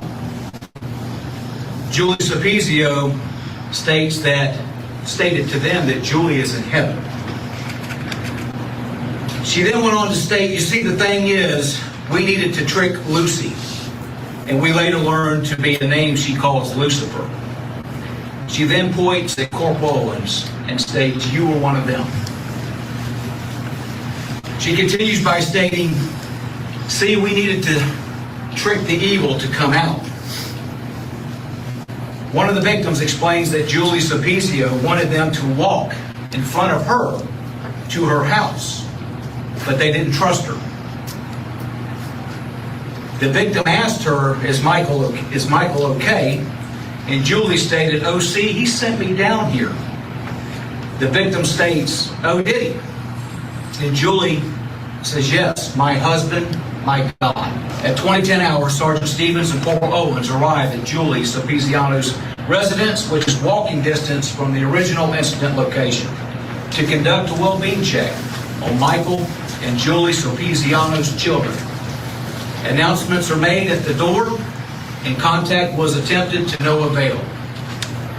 Sergeant Stevens observed 3 individuals inside run, and that one looked at him as they passed the shut door. Corporal Owens also finds 2 small dogs deceased in the front yard. Corporal Owens identifies an open window on the east side of the residence with the screen kicked out, raising his suspicion about the well-being of Michael and other occupants inside. Corporal Owens asked for additional units to respond while he and Sergeant Stevens hold the perimeter.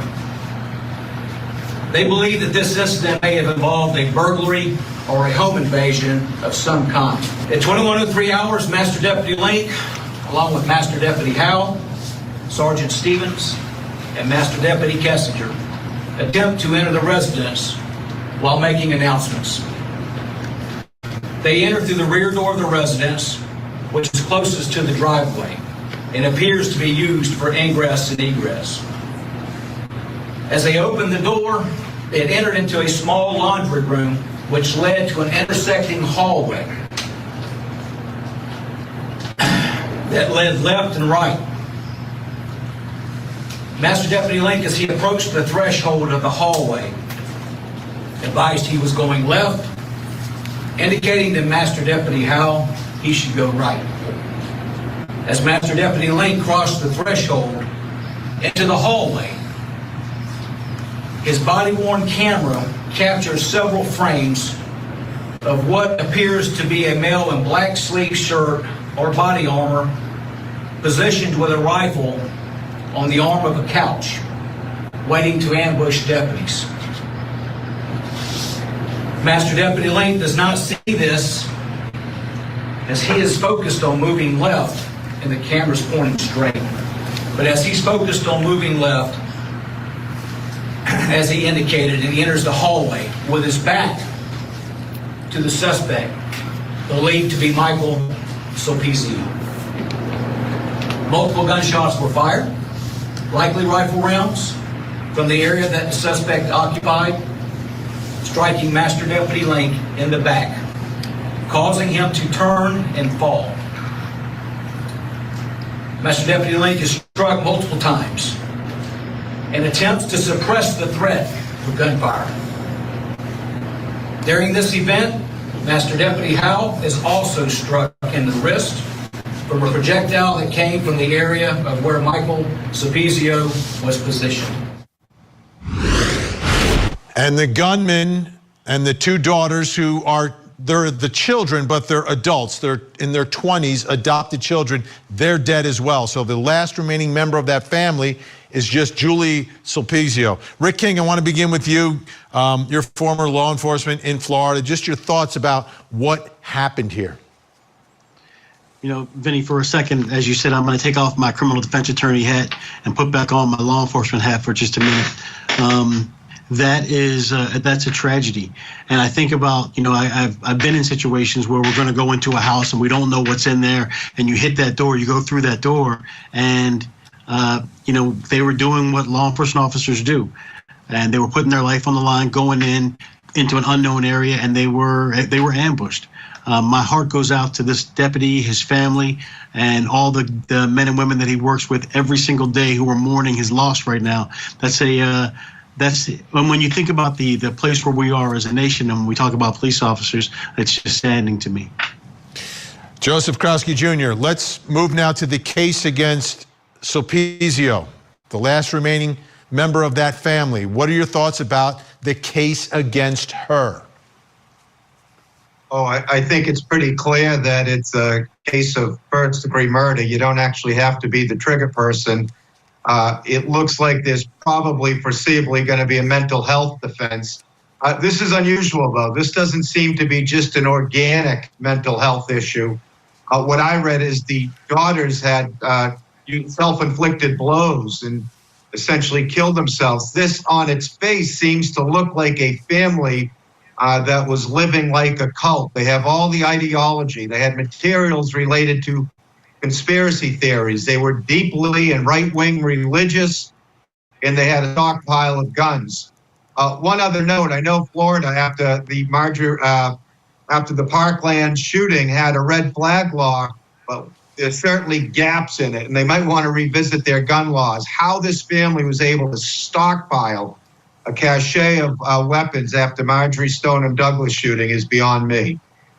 And Bremner, I think Joseph Krowski is right on here, talking about the cult-like atmosphere. I see that as her potential defense here, that, you know, her lawyers are going to say she was the victim of the husband, the shooter. She referred to him as my husband, my God. Exactly, and right before you said the word cult, I was thinking cult. That's her best defense. I mean, my husband, my God, and she acted pursuant to the teachings of the cult and her God. You know, I've defended police, as you know, for many decades anyway. I've never seen this in any of my cases an ambush. It's just, like Rick said, such a tragedy, especially these days with the way we treat police officers in this country. So, Rick, in the state of Florida, how does this play out if, in fact, that's the road the defense goes down, that she was under the, you know, control of her husband who was leading this family cult? I mean, Vinny, I don't even believe he gets that far at this point. I mean, she's definitely going to have an insanity defense, and there's going to be doctors who are involved who are going to talk about her, first of all, her ability to stand trial and her ability to understand the gravity of what she was doing when it took place. So there's two parts to it, whether she can actually get to the trial, and if she gets to trial, whether she was legally insane at the moment. So I don't know if we get there, but for the sake of that officer and his family, I hope that they find some closure. Yeah, well, and Joseph, that's the other part of this, right? If there's someone representing this woman, they have to be able to communicate with her. My guess is not going to be an easy client to deal with. No, she certainly doesn't appear to be competent at the moment. I mean, I'm not a forensic psychologist, but I've dealt with enough people, and a lot of people that find themselves in the crosshairs of committing serious offenses have suffered from mental illness. So, we'll probably know shortly within the first status hearing whether or not competency is a live issue. It certainly on its face looks like it is, and especially if you consider her actions and her mental state at the time of this horrific tragedy. I think, defense attorney or not, we all share our condolences to what happened to all of the victims in this case. Absolutely. 2 other officers were injured in all of that.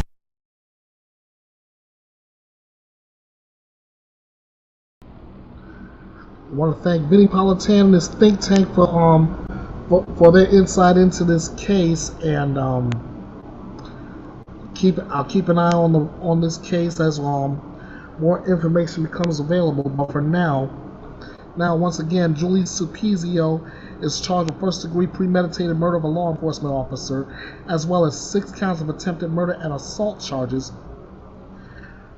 And we'll find out exactly how far this is going to go as this case continues.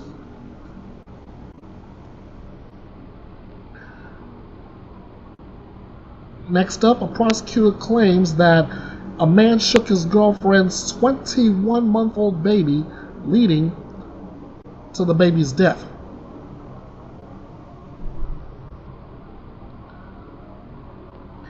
An Indiana man has been arrested for allegedly shaking his girlfriend's 21-month-old baby, which led to the baby's death days later. That's according to an announcement from the Dearborn County Prosecutor's Office. Jesse Sartan, as you can see here on your right-hand side of the screen, is facing murder and an aggravated battery charge resulting in death, according to prosecutor Lynn Deddens. On July 24th, the little girl who was under the care of Sartan while her mother was at work was taken to St. Elizabeth Dearborn Hospital, according to Lawrenceburg police officers who were dispatched to investigate the baby's suspicious head injury. Medical staff at the hospital were told the baby was hurt in an accident, but investigators determined Sartan had shaken the child for about 20 seconds. The baby was taken to Cincinnati Children's Hospital for emergency surgery to reduce the brain swelling and pressure inside her skull, but the child succumbed to her injuries on August 1st, according to Denton's office. Sartan was arrested the following day and appeared at his initial hearing on August 5th. More updates on that when we get it. Next up, we have there's an update on the Tiffany Bostic murder case, and the suspect will be tried as an adult. A judge has ruled the 17-year-old accused in the death of Trinity Bostic will be tried as an adult. Fernando Perales Meja is scheduled to appear in adult court on September 27th. Mejia's, I pronounced his name wrong at the beginning. Mejia, who is charged with first-degree murder, is accused of killing Bostic in June. Phone records showed Mejia and Bostic were together the day she went missing on June 29th in Macon County. Police say a trash worker found Bostic's body in Hendersonville on July 3rd, less than a week later. According to police, her remains were found near State Route 386 and New Shackle Island Road, which is about 45 minutes from Lafayette, where she lived. An autopsy revealed she was shot in the head. On July 6, police found a gun and a black bag with her belongings at Mejia's home. He was arrested and charged that day.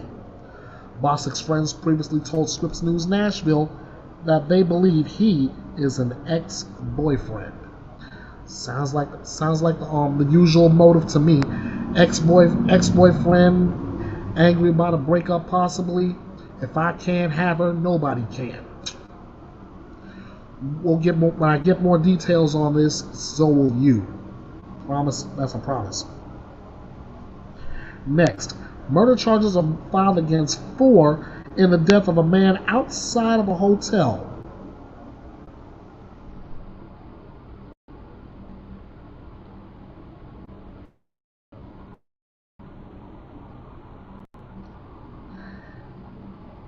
I'm going to take you right to Court TV's Julia Janae as she breaks this down. Now, who was murdered, who's charged, and what exactly are they being charged with?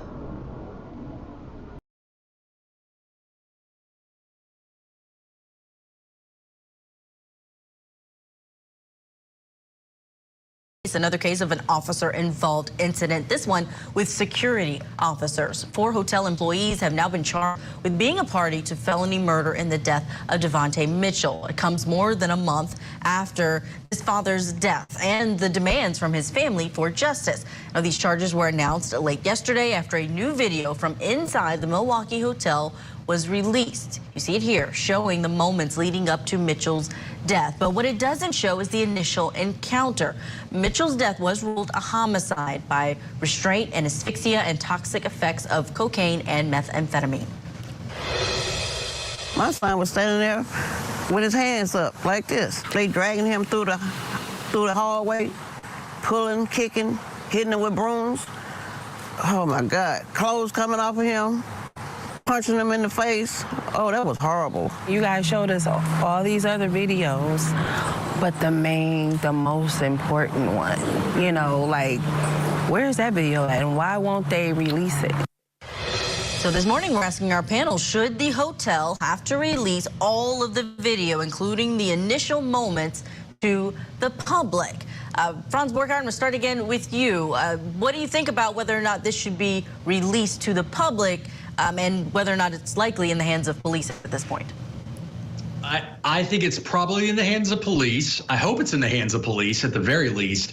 I don't think the hotel is under any obligation to publish anything at this point, although it's disingenuous if you start playing some of the videos and then not all of the videos. That's why I always tell clients and entities, don't play anything. Let someone else do that work for you, because now we have a very good question. Where is that video? That's the most important video.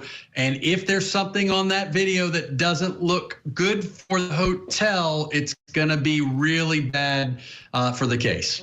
Claudia, before I get to you, I want to play some sound from one of the men who's involved in this incident. He did speak out, the bellhop there at the hotel. Let's listen. I never struck Devontae Mitchell, and I showed no act of violence whatsoever towards Devontae Mitchell. All I did was held him down.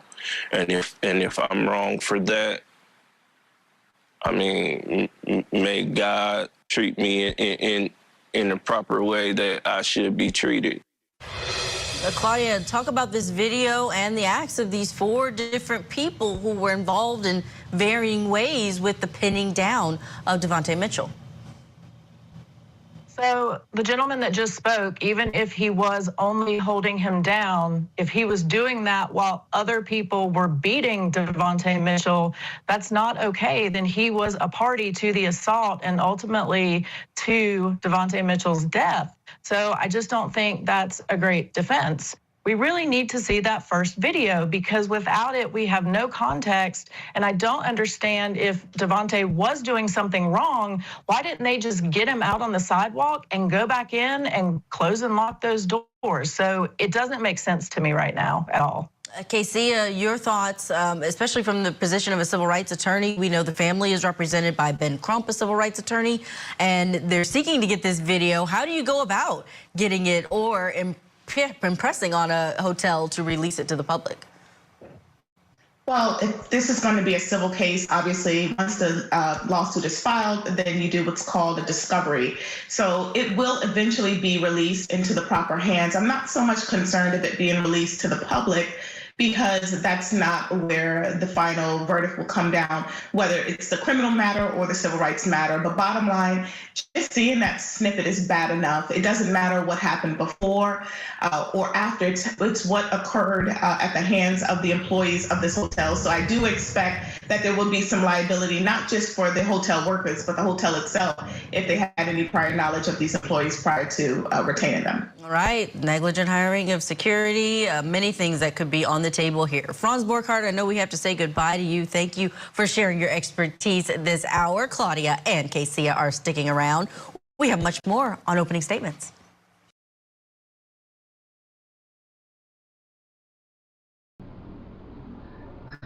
There's a lot of questions that are unanswered that will be answered if this thing goes to a civil trial. So stay tuned as more information comes in regarding this particular case. Next up, police are charging Desmond Burks with murder and gun charges for the death of Dr. Devin Hooper, whose body was found April 2023.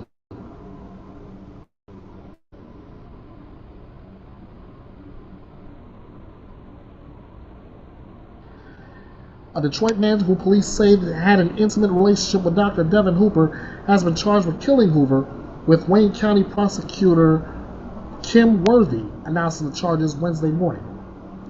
Analysis of Hoover's phone records show Desmond Burks would charge Hoover for sexual services.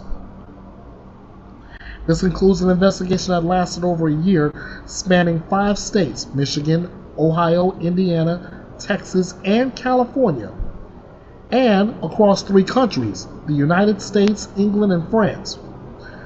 Worthy laid out the vast amount of information used and evidence gathered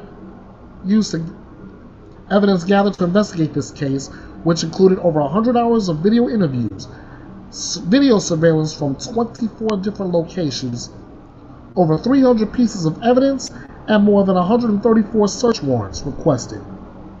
A Range Rover, 2 luxury watches, and 181 pages of investigators' reports. In total, police retrieved several terabytes of data.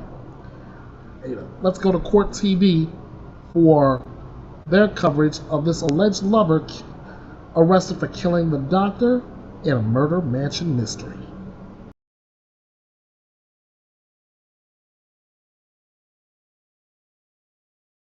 Dr. Devin Hoover was a wildly successful neurosurgeon in Detroit. His patients raved about him as a doctor and as a man. Dr. Hoover lived alone in this sprawling mansion in the Boston Edison district. Inside the mansion, 13,000 square feet of classic decor and art. Dr. Hoover would often open up his home for fundraisers and social events. In all, the doctor was living his best life and helping others along the way. But on April 23rd, 2023, when Dr. Hoover did not show up at a family function, police were called to do a welfare check. And when they arrived at the mansion, no one answered the door. So police went inside. That's where they found Dr. Hoover's lifeless body, the victim of a violent death. Who would want to murder a man who was loved by so many and helped so many more? Tonight, big news in this murder mystery as prosecutors make an arrest. Who is this accused killer and what is his connection to the doctor? We'll take a look at the evidence as we investigate the murder at the mansion. I'm Vinny Politan. Thank you for joining us here on Closing Arguments. Great to have you aboard. And we've heard this phrase before in different stories and in different cases that we've covered through the years here on Court TV. Murder in the mansion, right? So you hear that and you think, oh my goodness, there's all these people living in this mansion and there's some drama within the house, and you try to figure out, who was stabbing who in the back, etc. That's not this case.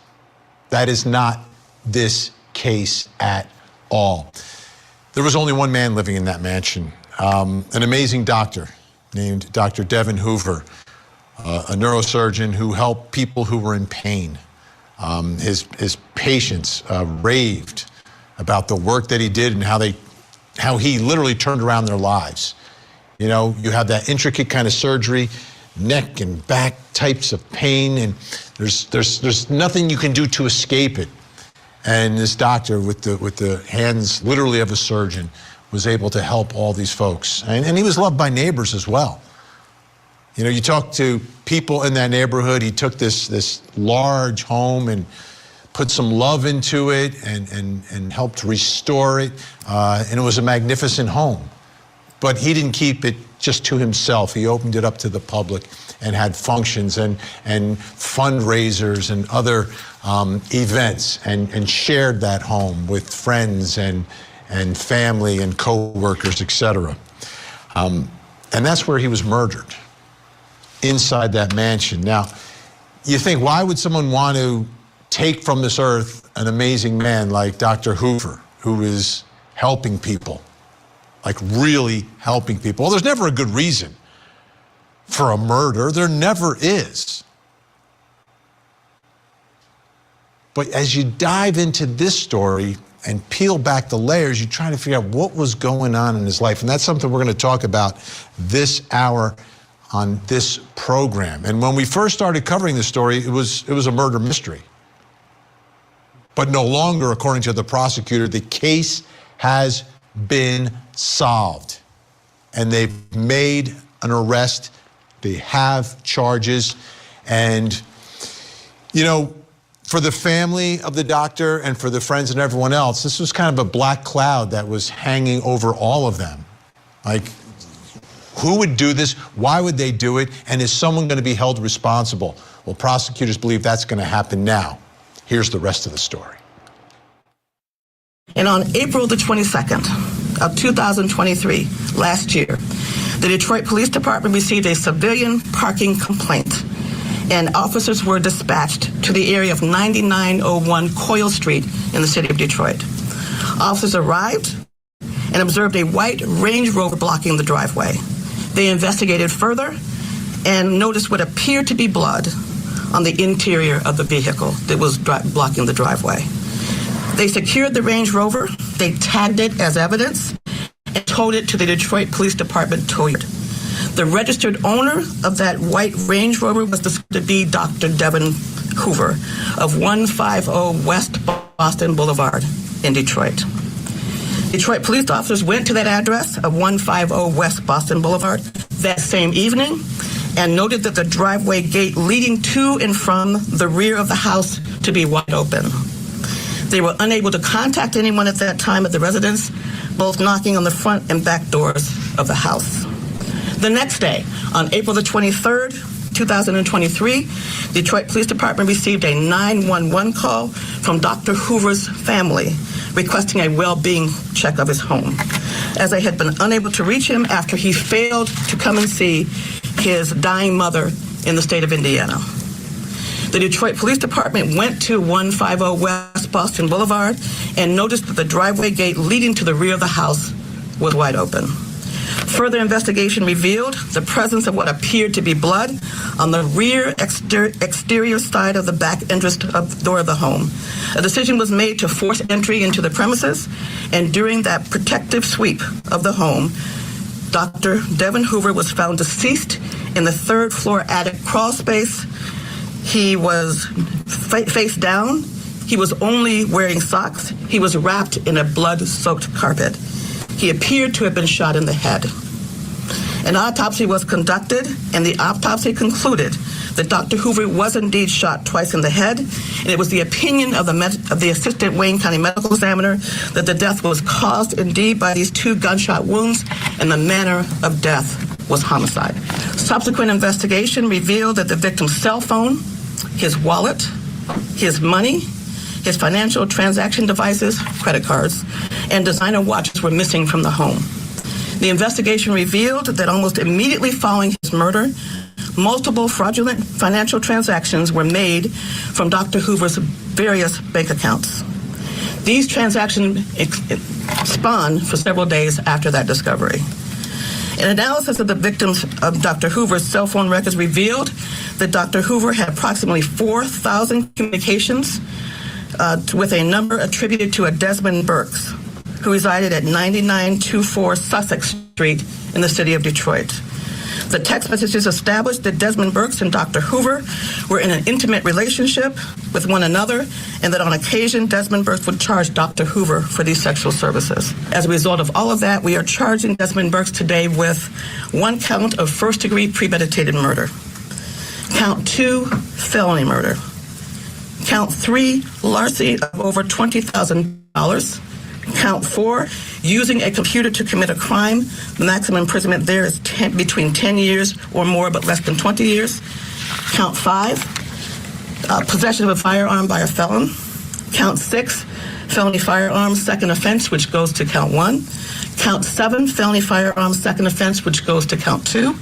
And count 8, felony firearms, second offense, that goes to count 5. And that's the Wayne County DA, Kim Worthy, describing some of the circumstances surrounding all of this. And as you listen to it, you wonder, well, what was the motive? What happened here? Well, there was some level of a personal relationship going on there, an exchange of money at certain times for certain activities, but then also took a whole bunch of stuff as well. So what was this really all about? Let's bring in our think tank. Joining us live in studio tonight, criminal defense attorney Meg Strickler. Also with us, criminal defense attorney and Emory University law professor Molly Palmer. And finally, the man behind the glasses, criminal defense attorney Josh Schiffer. Great to see everyone. So was this personal? You think this was personal, or was this just straight up, this man lives in a mansion, I know he has money, and I'm going to take his stuff? This was definitely personal. That's a big fat duh. And it's because we have text messages that shows they had definitely corresponded with each other often.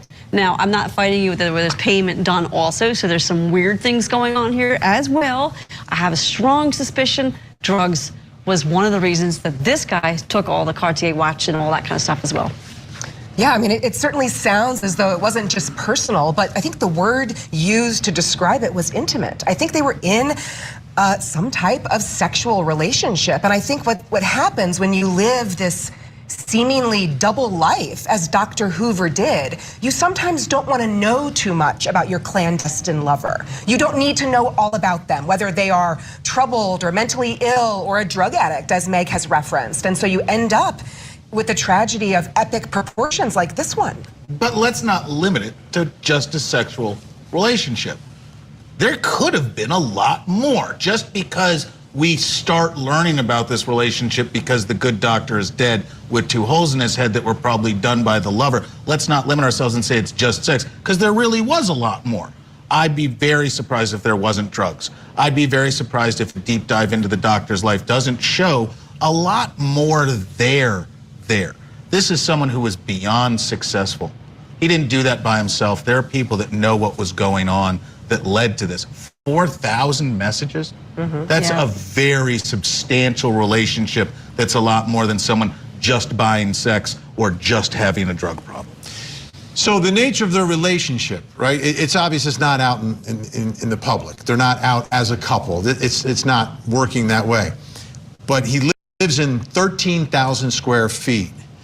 And, you know, he seems so meticulous about the way he restored that home and preserved it and brought in the artwork and everything else. That's on the one hand. And the other part of his life, he's got this other thing that's going on. And I'm wondering why the two could not be together and could not be out in public. I can answer that easy. It's called compartmentalization. He lives one life and then he's got a separate life, and they must stay separate.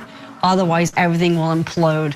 And I don't know what happened that evening this occurred, but maybe that's what was happening. Things were converging and chaos. What happened, shooting somebody and then wrapping up in a rug naked. There's just a lot. Well, if you're shooting someone, though, happening. you bring the gun there. So it seems like that's some level of premeditation, unless you always carry a gun. Gun may have been there. I have cases where literally the gun was present as a guest came, and that guest then used the firearm. So we've got to be careful before jumping to conclusions. We don't know what the relationship was like. And as for the compartmentalization, there's a history. It's studied.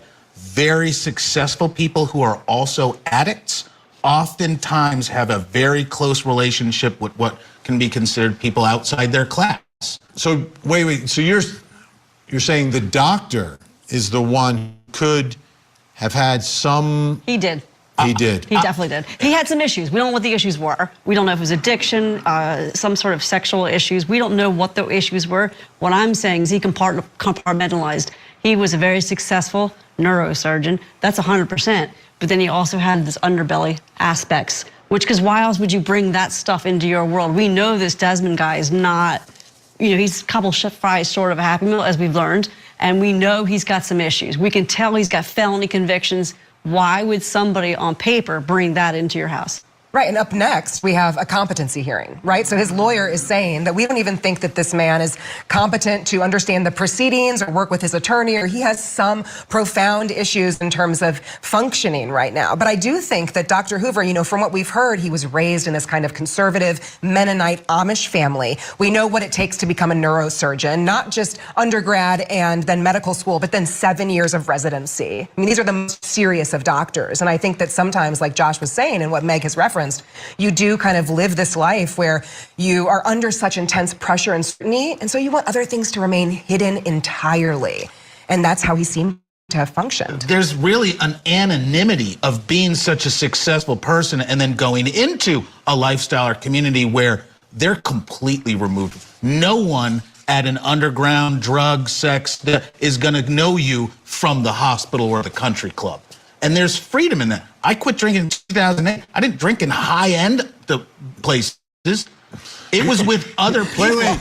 He has friends in low places. But you'd be surprised how common that is with high-performing individuals. Yeah, I have friends in low places too. Okay. It's where you get the good clients. I want to read a statement from Dr. Hoover's family, and here's what they had to say. The investigation of our brother's murder has never been far from our minds since April 23rd, 2023. Today, we feel relief for a step towards justice. We feel grateful for the dedicated teamwork and sacrifices of the Detroit Police Department. Most of all, we feel the loss of Devin once again. He was an exceptional man, a doctor, brother, son, uncle, and friend who invested in our lives with unwavering kindness and generosity. Although nothing will ever reverse our loss, we are grateful that someone will be held accountable for Devin's death. We continue to rest in faith that God's goodness will prevail over this tragedy. And you talk about the impact on a family, right? He was probably like the golden child of the family. Oh yes, my brother, the neurosurgeon, right? Yeah, that's a big deal. You know who wins Thanksgiving every year is my son, the neurosurgeon. Oh my gosh, yes. Yeah. Yes. That's top. Now the other tragedy here is how he was discovered and when. And I didn't realize that until today, that he was supposed to go visit his dying mother. Mm-hmm. And that's what caused the call, the 911 call. For a wellness check. Yeah. But to me, it speaks volumes about him. Like, if he doesn't show up there, then the family's gonna say, wait, there's something wrong here. Horribly wrong. Because this is the kind of guy, he's a stand-up guy. Yeah. But at the same time, he's got this other life that's going on. Let me ask you this. How big of a role will the doctor's life play at a trial? Nothing. Oh, I think it's going to be tremendous. No, because the extra case that he just got arrested for is what's going to make Desmond Burke's just go down, because he has a new case. So I don't think they're going to care about Dr. Hoover and any part of the victimology of Dr. Hoover, because what Desmond Burke has done since. I mean, I don't think they necessarily need to get into it, but I think it's highly likely that the government, the prosecution, is going to paint this picture of what an upstanding, contributing member of our society here in Detroit. And I think that they do that to, of course, try and, evoke more empathy than maybe they would for a different type of victim, which I don't know if that's fair or just, but that's often what prosecutors do. And I think when you have somebody like this, who was this type of son, who was this type of brother, who was this type of doctor, to do that. And it's not fair and just that they are going to focus on this case specifically, but there's a benefit PR message from law enforcement and from local government. Hey, people that pay all the taxes, we're after your killers too. We're not just dedicated to this neighborhood. No, we care about you. And that's an important message for a city coming back the way Detroit is. I'm fascinated to see the body cam and when they did the wellness check, how they got to the attic. Because they were just doing a protective, crawl space, excuse me. Right. They were doing a protective sweep. That was pretty thorough. So I have a strong suspicion when they probably saw that blood. They mentioned it, but they probably saw that blood. And was Probably like, we a need trail, right? Yeah, they probably needed to look. There's probably more information coming on that. But let me ask you, do you think at the trial, and I always presume there's going to be a trial, there may not be, but I presume there's going to be a trial, it's murder, no reason to give him any sort of a deal. How big of a role will his life play, and will the defense put the doctor on trial?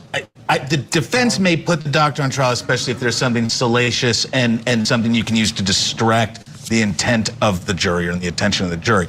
But really what it is the state will lean on the fact that this loss was more important than the loss of a regular citizen. Look at who our community has been robbed of. And they will use emotions to amp up a desire for revenge from a jury. Okay. Think tank staying with us. When we come back, we'll take a look at the evidence in this case, the evidence against the defendant, plus coming up next hour.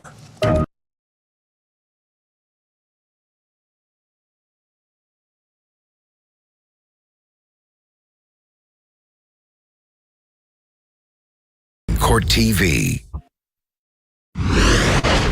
This massive investigation was conducted for over a year in conjunction with local, state, and federal law enforcement partners. This investigation spanned 5 states and 3 countries.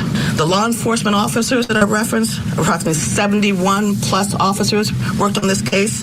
Again, both local, state, interstate, and federal.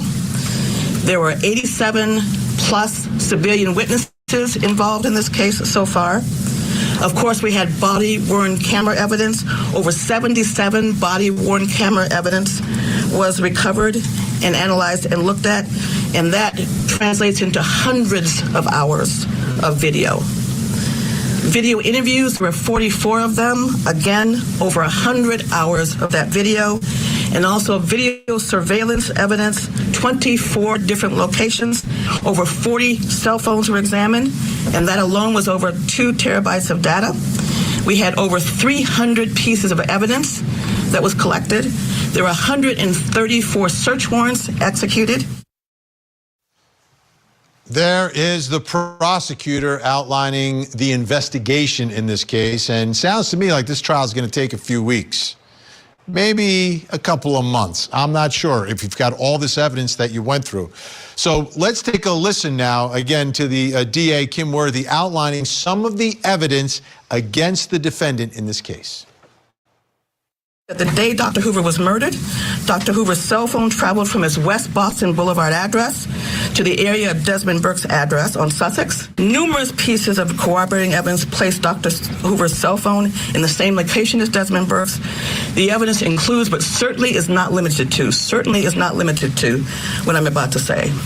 Dr. Hoover's cell phone detail records, Google account search warrant returns, Desmond Burke's cellular phone detail records, Range Rover geolocation data, Project Greenlight video, 9901 Coyle Street video, and Golden Fantasy Jewelry Store video surveillance. Other physical evidence was discovered directly linking Dr. Hoover's property to Desmond Burke's. On the date of the homicide, Desmond Burke is seen on surveillance camera parking Dr. Hoover's Range Rover near 9901 Coyle Street. He being Mr. Burks, is seen limping away carrying a backpack, and his fingerprint was discovered inside that Range Rover. Search warrants conducted at Dr. Burks' residence led to the recovery of one of Dr. Burks' Cartier watches that I mentioned earlier. Seems like some compelling evidence against Burks for the murder of Dr. Hoover, but let's bring back in our think tank, see what they have to say. Meg Strickler, Molly Palmer, Josh Schiffer. Okay. I got lots of questions. Total misread. Yeah. Yeah. I got lots of questions. No, I'm just telling you. What's going to go on is that this doctor was using Mr. Burks to access the darker side of Detroit, and there was some sort of disagreement, and I almost guarantee there's going to be some sort of self-defense and run, because the dynamic and power difference, we've got poor, desperate felon being used by wealthy man for whatever reason. I got a question, though. I do drug trafficking cases, the highest of all in Mexican cartels with here, not to say Mexico, but that's my cases I've had. None of those kinds of cases, and Molly could probably agree with me here.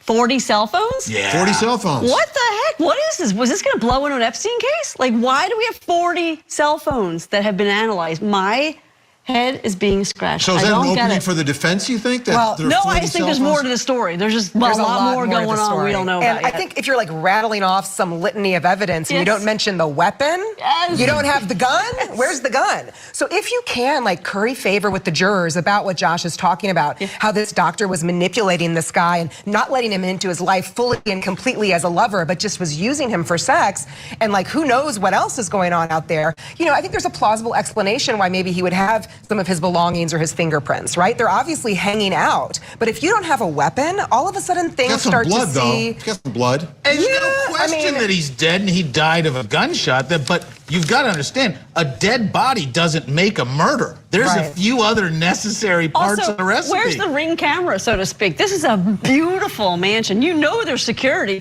and she didn't mention any of that. It's always interesting when you have a press conference, right? And the prosecutor comes out and says everything they've done.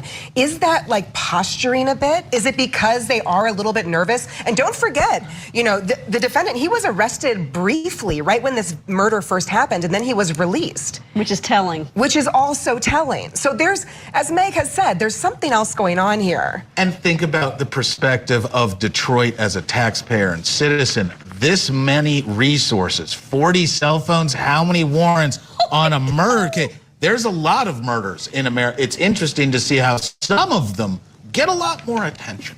Exactly. Okay. Well done. So why is he charged now? The DA answered that question. Let's take a listen. Why now? Because we came to a good place in the investigation to be comfortable to charge this case, that we could do it beyond a reasonable doubt as we have to stand up in court and defend it. So we were not ready, and as y'all know me well enough by now, we take our time. On cases that we can charge quickly, we charge quickly. On cases that we can't, it doesn't matter to me what people say. We're going to take our time to make sure that we get it right. All right, is that a sign of strength or weakness? Well, how hard is it to charge, you know, hiding a gun and you're a convicted felon? I mean, they could have done that and then a superseding indictment. That's just baloney to me. I think go back to posturing. What the heck is she even saying? Yeah, I think that it's a little bit, I mean, it does not sound as strong as I think she wants it to sound. Yes. It really appears to me that they got in and had some really great evidence, and man, we're just going to run. Oh, hold on. The more that we receive, the harder this burden may be to carry. And they needed to accuse this before it started getting stale. Yes. Before their lack of action becomes a real problem for the state. Yeah, it took a while. I remember when we first covered the story, and then it sort of just went silent. We knew something was happening, but nothing happened inside of a courtroom anywhere. Takes a long time to watch all those videos. Well, that's another part of it, right? If you're reviewing all of this evidence and you want to get it Well, right. she only said 24 cameras, which again, I was like, it's Detroit, there are cameras on every daggone corner. Okay, but can we all agree that the defense is not permitted in this case to go in front of the jury and say, this was a rush to judgment? Well, we can always say whatever we want. We can say whatever we want. What great freedoms of being on the defense. Yeah. Come on, don't run. I'm not going to agree with that. No. So in other words, whatever the prosecutor says will be wrong no matter what. Of course. Yes. That's the best part about this job. When you're serving on a jury, just remember that, ladies and gentlemen. That's one of the little tricks. Whatever you do as a prosecutor, they're going to make whatever your witnesses do. It's always the wrong thing. It's either you focused too quickly or it took so long. Why did it take so long? Because they didn't know who it was. That's called being innocent before, you have to go and have the trial. Don't be trying to influence my jurors. Any other issues you see in this case? Don't influence my jurors. That Brady stuff is really hard. Pesky, I know. Any other issues with this defendant, competency or anything that may raise It may delay things. It'll delay things. The fact that he has another pending murder charge, what about that? I mean, he has another pending second-degree murder for a road rage incident. Yeah, I mean, that's video always too. interesting, right? Because these are going to be separately indicted, separately tried cases, separately negotiated. And so there's a way that the state can strategically pressure him to perhaps plead out to one, not go to trial on both, maybe give some information. But I think that that's always interesting when you're facing not just one murder charge, but two.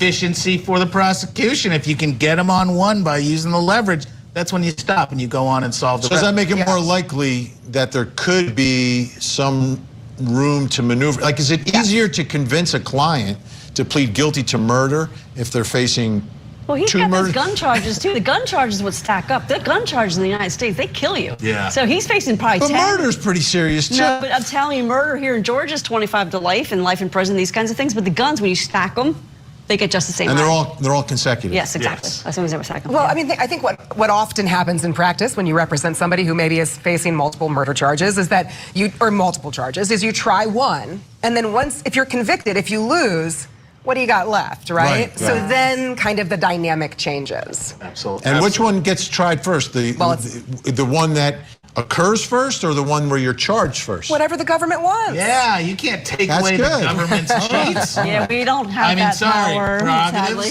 We don't have that power.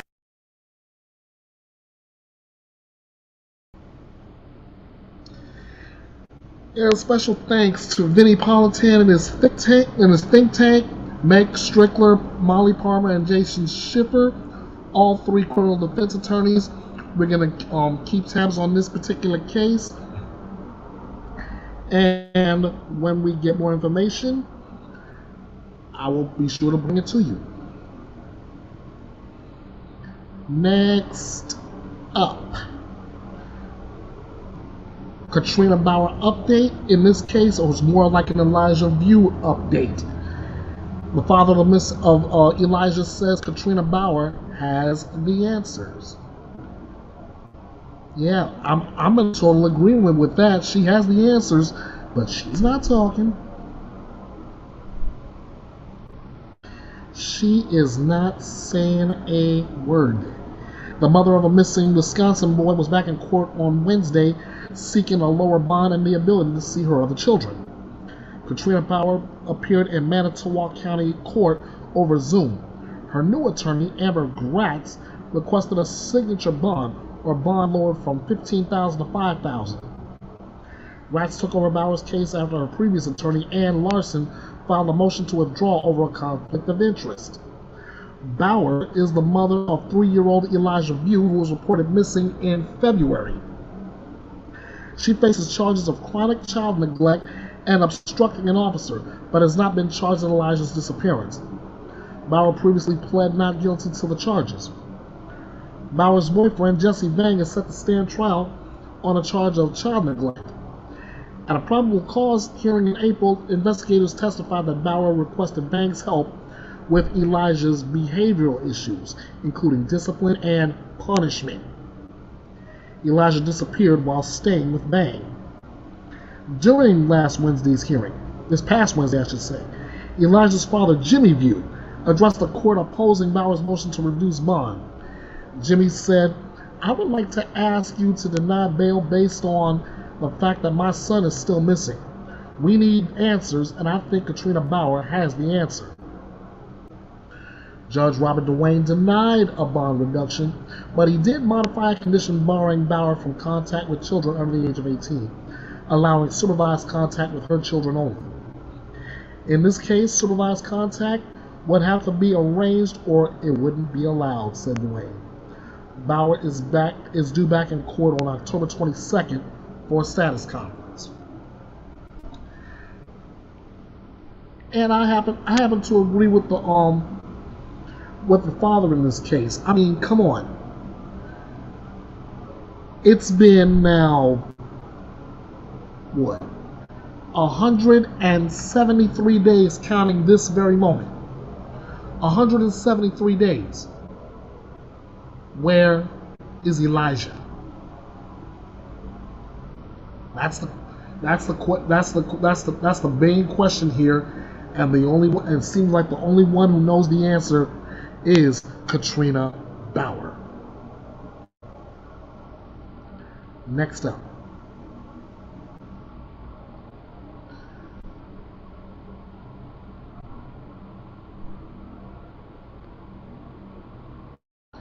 Next up, a woman who was accused of pinning her mother with a car is ruled not competent to stand trial.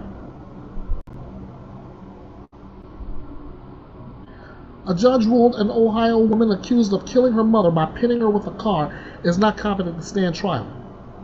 In court Thursday, Judge Richard Ferenc cited an evaluation report when ruling Anna Millett, age 23, will be committed to behavioral health care.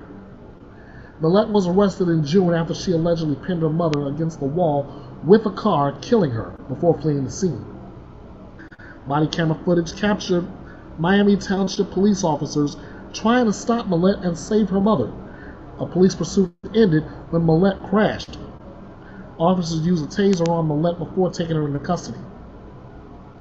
In the evaluation report, a psychiatrist stated Millett is not currently stable enough to understand the charges and the nature of the offenses and unable to assist her counsel.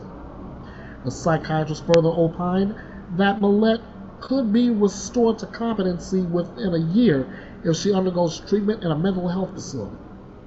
Ferenc stated per statute the maximum amount of time Millett could spend in the facility is 1 year.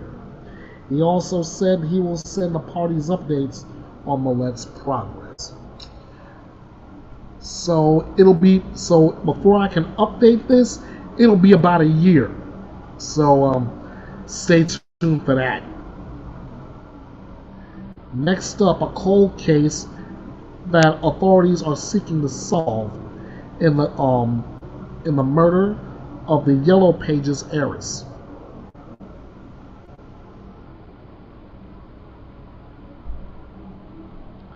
Authorities are asking for help solving a decades-old Arizona cold case.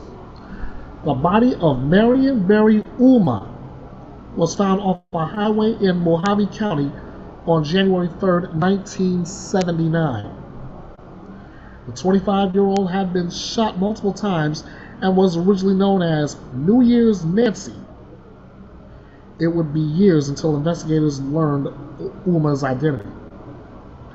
Until a private investigator from Ohio, where the family's from, put two and two together, said Mojave County Sheriff's Office investigator Lori Miller. Information led Mojave County detectives from Ohio to Las Vegas, where they learned Ulma had been renting an apartment at the Sierra Vista Apartments. She even withdrew money at a bank in Las Vegas, not far from those apartments, weeks before she was found dead in Arizona. She left her bank book there, and it was mailed back to her mother, Miller said. And that's where the private investigator started his investigation.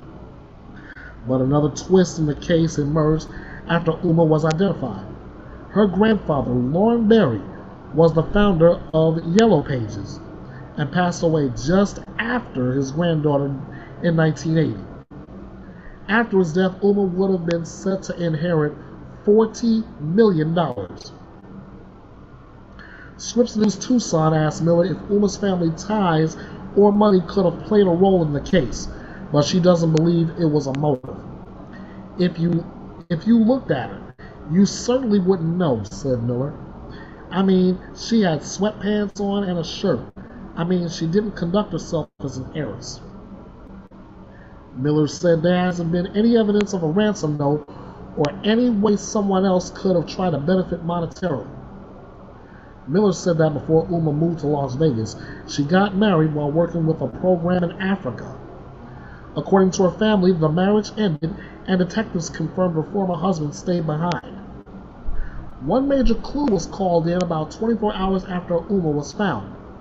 A driver told law enforcement that he and his wife were on that same highway early in the morning of January 3rd, when he noticed a specific car backed up to the guardrail. A powder blue 76 to 77 Chevy Blazer or Ford Bronco with a hardtop, and then with the chrome push bars, the oversized tires, and large antenna, described Miller.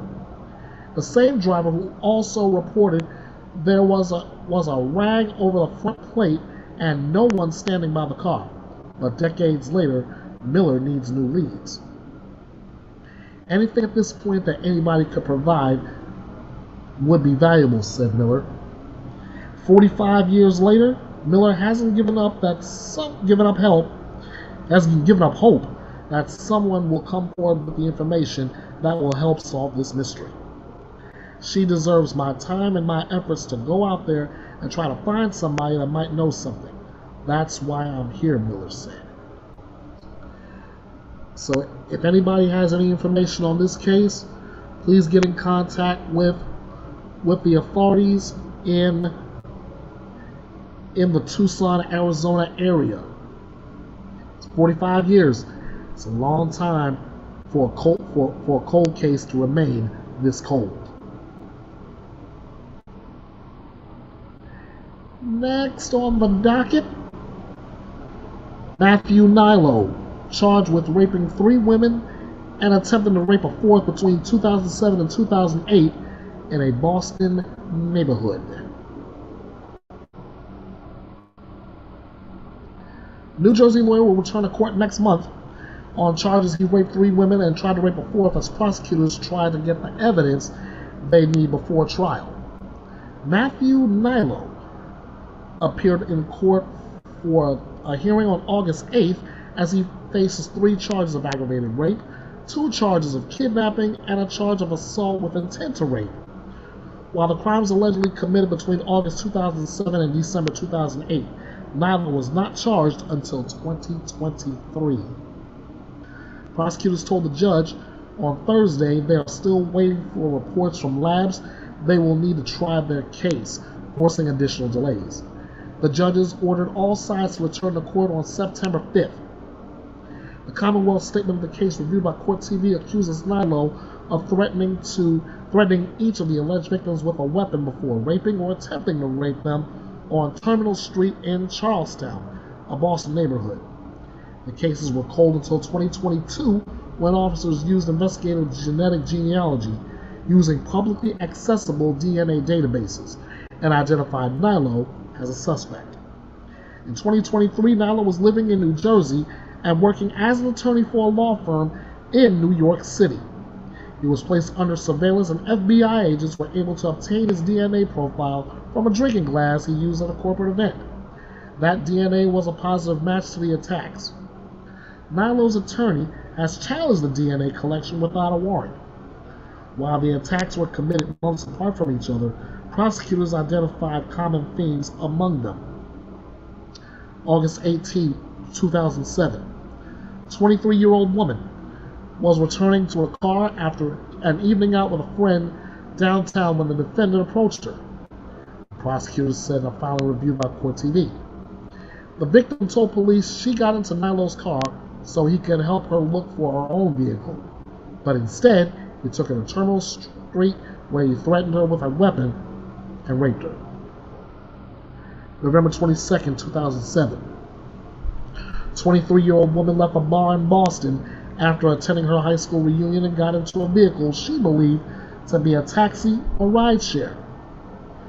Prosecutors said Nilo was behind the wheel, and after driving past the address the victim wanted to go, he flashed a knife at her and took her to Terminal Street and raped her.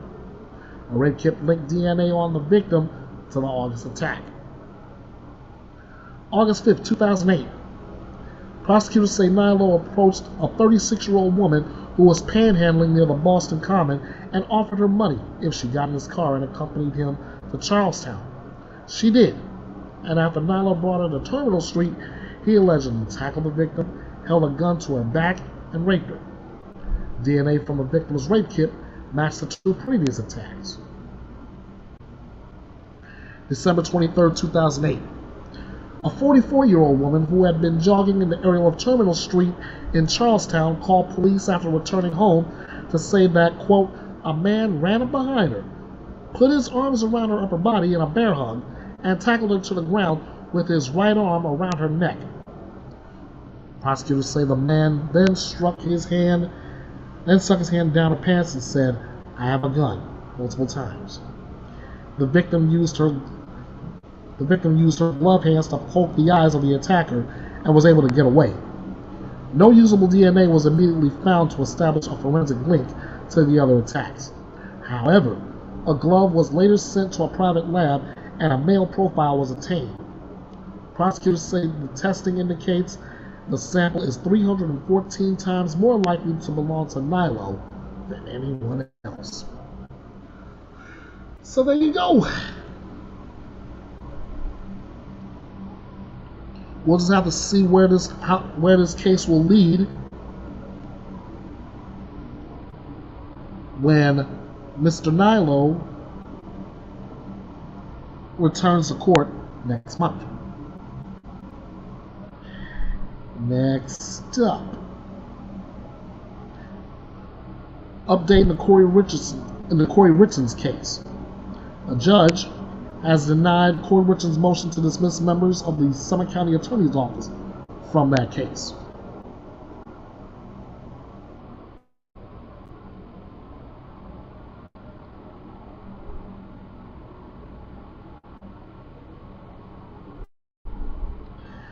Members of the Summit County Attorney's Office will remain on the high-profile case of Corey Richards after a judge denied a motion to have him removed.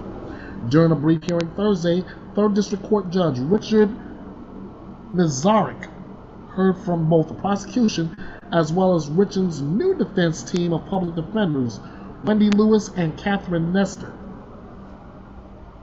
Richards' previous attorneys had filed a motion to disqualify the Summit County Attorney's Office as a whole, or Prosecutor Brad Bloodworth specifically, claiming he had listened to attorney-client privilege communication.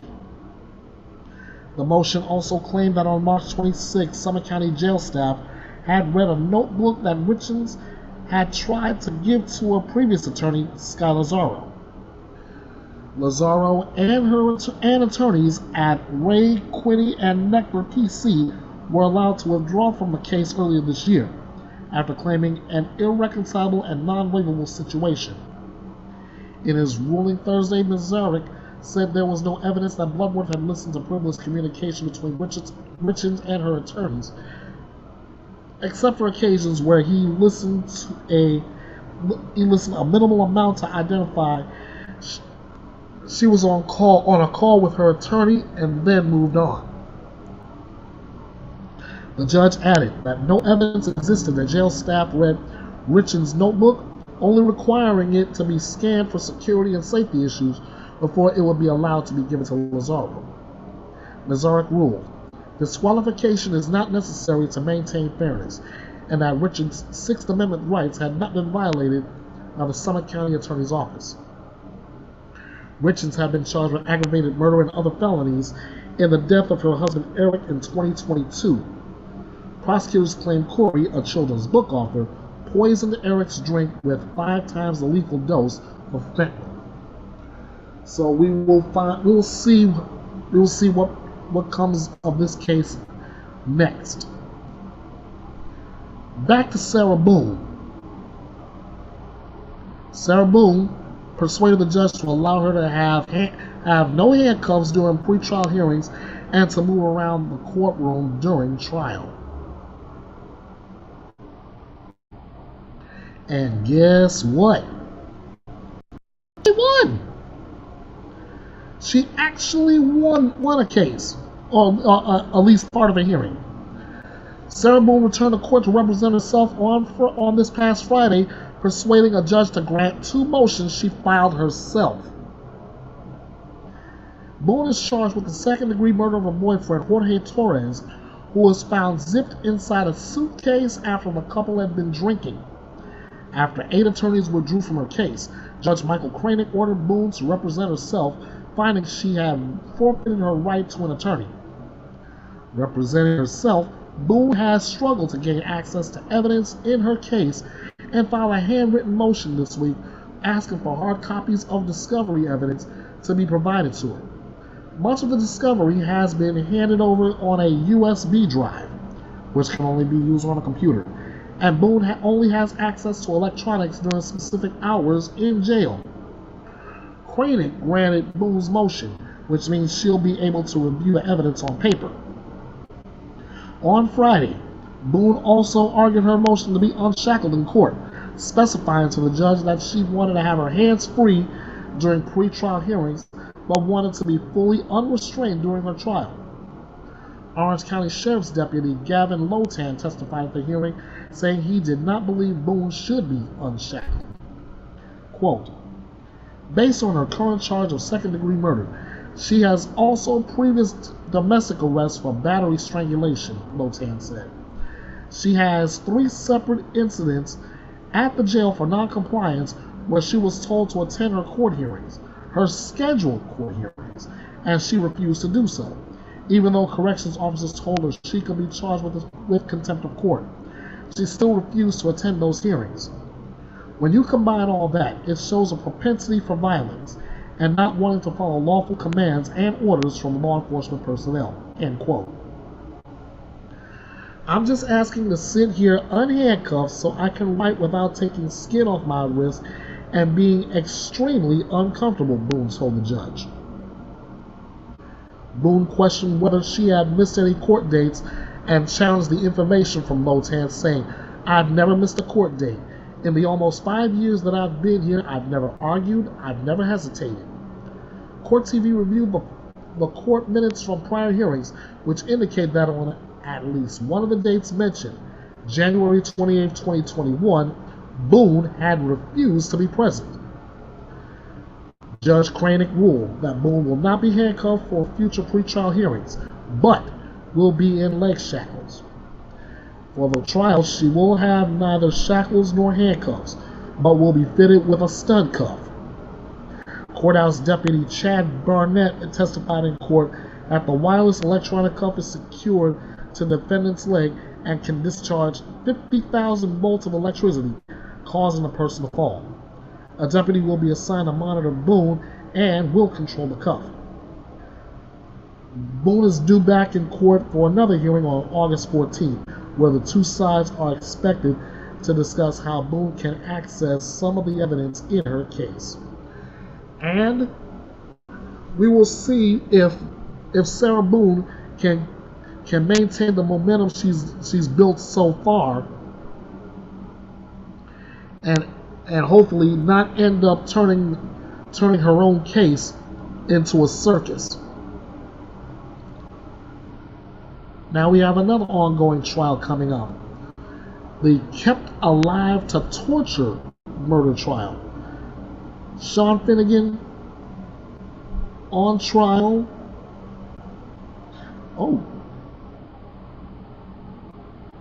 A Tennessee man faces a potential death sentence if the jury finds him guilty of the brutal rape and murder of a woman in 2019. 56-year-old Sean Finnegan is charged with first-degree murder, aggravated rape, aggravated kidnapping, abuse of a corpse, and tampering with evidence in the death of 36-year-old Jennifer Paxton. Finnegan is also separately accused of sexual abuse of a child 3 years old or younger, which allegedly occurred in May 2020. Finnegan is accused with conspiring with his girlfriend, Rebecca Dishman, to lure Paxton to his home in Oak Ridge, Tennessee, with the promise of giving her a place to stay. Once Paxton was in the house, investigators say the couple attacked her with a baseball bat, raped, and tortured her. Documents reviewed by Court TV reveal the couple is accused of shackling the victim to the bed before finally strangling her with a ligature and leaving her for dead. The crime is alleged to have been committed sometime between December 1st and 31st of 2019. But investigators say the crimes didn't end with Paxton's death, noting that Finnegan allegedly physically mistreated a corpse in such a way as to be shocking and offensive. Finnegan is accused of removing a portion of at least one of Paxton's breasts and nose, as well as breaking her bones and ligaments to get her body to fit into a stand-up freezer. Police found Paxton's body on August 5, 2020, while investigating her murder at Finnegan's home. Prosecutors say Finnegan, knowing police were coming, removed Paxton's decomposing body from the freezer, hid it under the bed, and cleaned the freezer in an attempt to cover up the crime. Rebecca Dishman pleaded guilty to first-degree murder and 2 counts of rape of a child on September 5, 2023. As part of the agreement, she must testify against Finnegan at his upcoming trial. If she testifies truthfully, Dishman will receive a sentence of life in prison plus an additional 50 years to be served at 100%. Finnegan's trial is scheduled to begin tomorrow, August 12th with jury selection. And again, once again, that's another case we're going to be keeping an eye on. And when we get it, when we get all the information all the way through the verdict, you'll get it. Another one that's about to begin, the investigative reporter murder trial. Robert Tells allegedly killed reporter Jeff German because he was upset over his articles about Tells' alleged inappropriate relationship.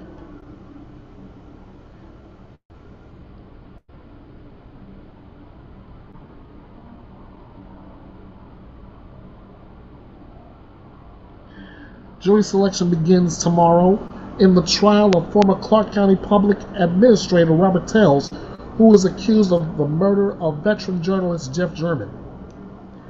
Tells was arrested on September 8, 2022, 5 days after a neighbor found German's body outside his Las Vegas home. The 69-year-old victim, who was an investigative reporter for over 40 years, had suffered multiple stab wounds. Las Vegas Metropolitan Police were able to locate surveillance video of a possible suspect from a nearby home security camera. A person in a large straw sun hat and orange safety jacket was spotted walking to and from German's house. Police also spotted a maroon Yukon Denali as the possible suspect's vehicle. According to Tells' arrest report, an SUV of that make, model, and color was registered to Tells' wife. Investigators obtained a warrant to search Tells' home and car, along with permission to take a DNA sample. Prosecutors say a straw hat had been cut into pieces and was found in Tells' home, along with a bloody sneaker that resembled the suspect's footwear. Tells' DNA was reportedly under the victim's fingernails. Prosecutors believe Tells, now age 47, killed German because he was upset over articles German wrote for the Las Vegas Review-Journal about Tells' alleged inappropriate relationship with a female staffer. Other Tells staffers also came forward to tell German about their hostile work environment, which he detailed in his reporting. Tells also lost the next election, which prosecutors point to as an additional motive. Tells pled not guilty to open murder, maintains he was framed, and that evidence against him was planned by police and prosecutors. Tells has been held without bail at the Clark County Detention Center since his arrest nearly 2 years ago. If convicted, Tells faces a possible life sentence. So now so this is where we get ready for another one, as jury selection begins tomorrow.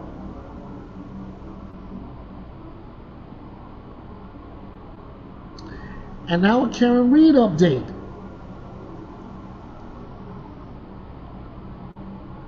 Karen Reed's defense cites the Alex Murdaugh case for a reason for dismissal.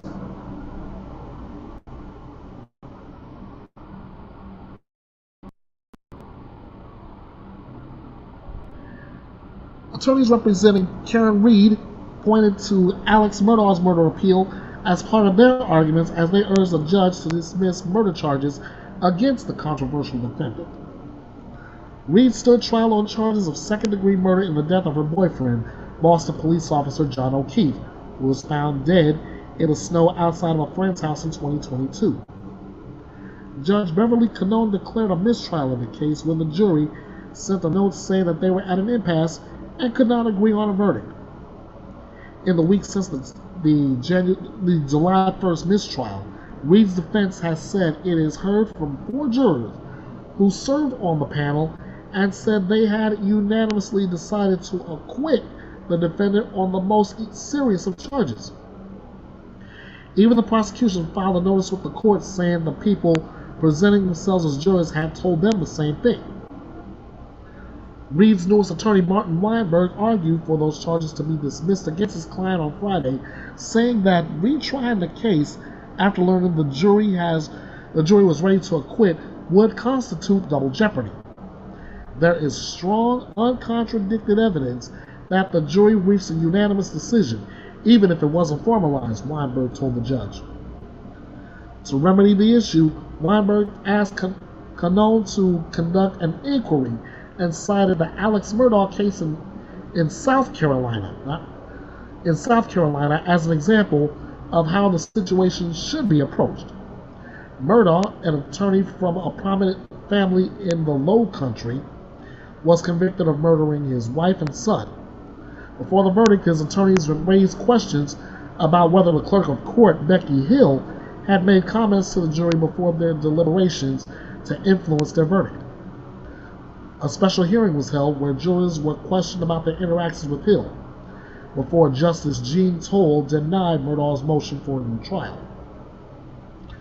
Prosecutor Adam Lally argued against holding a hearing, saying the proposal simply isn't legal. Quote, "What counsel is proposing as far as what the court should do is prohibited by the rules. It's prohibited by the law. There was no verdict returned by this jury." End quote. Weinberg argued a verdict was returned, albeit not formally. "We're asking the court not to close the door on this new evidence and really adopt the fiction that the impasse was on all three counts when we now know with strong, corroborated, trustworthy evidence it was not," he told the judge. Judge Beverly Canone said she would take the matter under advisement, but did not offer any guidance as to when she might issue a ruling. So this is another wait. Hold on tight, guys. The ride continues with Karen Reed. Up next, the judge dismisses the charges of felony murder and home invasion against Michael Jackson Bolanos in the killing of Samantha Woll.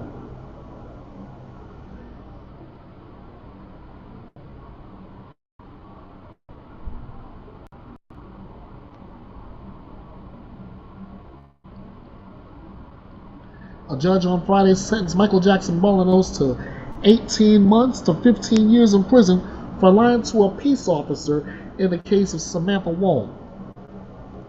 The judge also on Friday dismissed the charges of felony murder and home invasion against him in the case.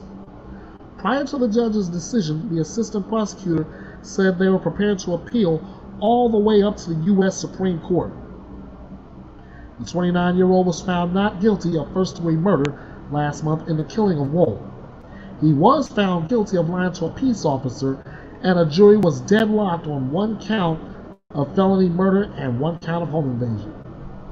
Last month, the jury delivered a partial verdict after 5 days of deliberation and a weeks-long trial. Jackson Bolanos' defense attorney, Brian Brown, said he and his team were frustrated with a partial verdict.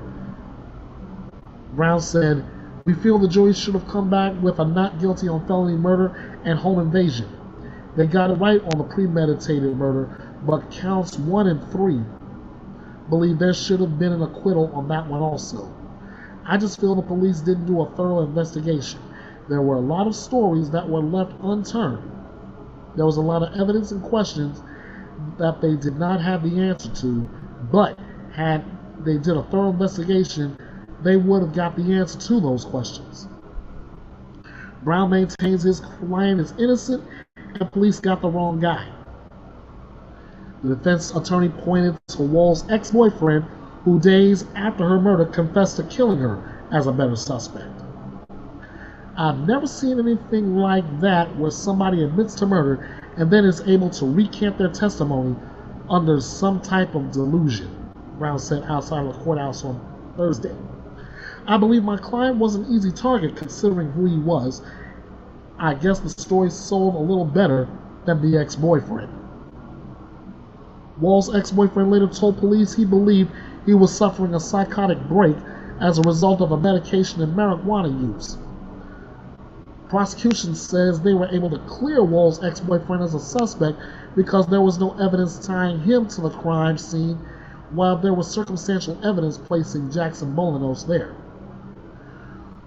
Wayne County Prosecutor Kim Worthy issued the following statement after after the partial verdict.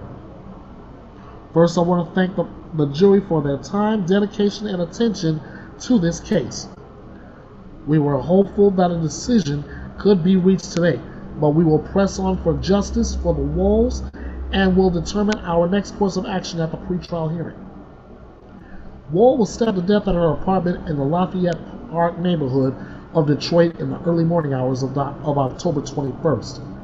Initially, police arrested her ex-boyfriend, Jeffrey Herbstam, who took the stand during the trial. On November 7, Herbsman made the frantic 911 call while he was staying in Kalamazoo for work.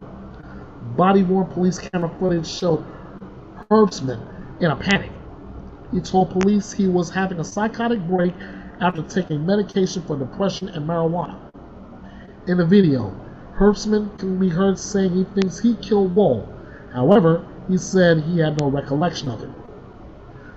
Wayne County Assistant Prosecutor Ryan Elsie prosecuted the case, saying that Jackson Molinos was in the neighborhood looking for cars to steal from.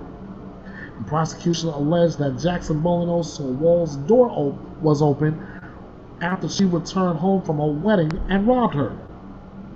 Prosecutors alleged that it was during the robbery that Jackson Molinos stabbed her 8 times, killing her.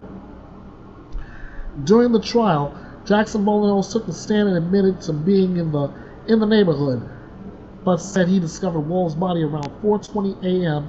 and then fled the area when he realized she was dead. So this one is definitely not over yet. And so hang on. When we get more information, we'll find out what becomes of this case. You'll get that information as well.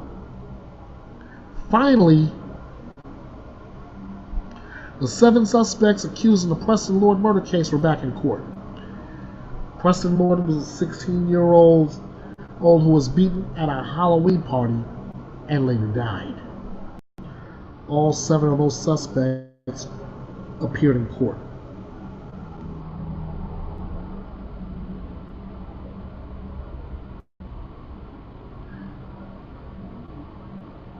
The court date is the first in months where all the suspects appear together.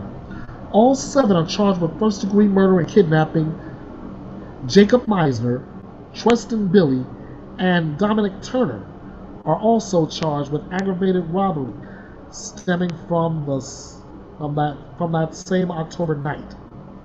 Currently, 3 suspects, Billy, Talon Vigil, and Taylor Sherman, have bonded out of custody. Both Billy and Sherman had recently had their bond amounts reduced, but all the suspects attended in person. During court Thursday, each attorney provided updates to the judge. One of Talon Renner's attorneys expressed concern about the July 2025 trial date, citing the immense amount of evidence in discovery. She told reporters after court, "It's the most she's seen for any case. We have identified over 400 witnesses. Perhaps not all of them need to be interviewed, but a good majority," said attorney Christine Whalen. The attorney for Treston Billy brought up the, quote, Gilbert goons and information they are working to get a hold of. "I've raised that before. There was no such thing as a hybrid gang in Arizona. So we want to know how DPS determined as of May 2nd, I believe, it was the Gilbert Goons as a criminal street gang," said attorney Eric Crocker. The judge pointed out there are no gang charges in this case. "You are correct that the charges don't reflect that. However, in fairness to what the defense counsel is saying, that information is part of the evidence in the case," said prosecutor Ryan Gray. Billy's attorney also told the judge there are some growing concerns about having a fair trial here in Maricopa County. The attorneys for Renner, Meisner, and Turner all said they have or intend to file motions to modify their clients' release conditions. 2 suspects have had their bond amounts reduced in the last month. Scripps News Phoenix did ask Renner's attorney about that motion they plan on filing, but Whalen wouldn't comment on that after court. "We are not supportive of it," said Preston Lord's mom, Melissa Chiconte. "The original judge set the bond at a certain dollar amount, and we just feel that it should not be reduced. The attack on Preston was a deliberate attack. It wasn't just a couple of kids throwing punches." Preston's stepmom spoke with Scripps News Phoenix after court as she walked out with family, and East Valley community supporters. "To be honest, the community's prayers and support for us is what kept us moving," said Ciconte. Hugs were exchanged outside of court, marking the end of just one day in a much longer fight. "Sometimes the waves are bigger than other days. Getting up out of bed every day and doing what Preston would have wanted us to do, live like Preston, is our driving force." She said the Lord family will continue to show up to fight for justice. The suspects who are pushing to have their release conditions changed will be back in court on September 3rd. All 7 suspects have pleaded not guilty. So we'll be checking in on this particular case on September 3rd. Well, that'll take care of the docket. Normally, at this point, I would have opening statements with Court TV's Julie Grant, but since she took the entire week off, I'm gonna end this thing with my own closing argument.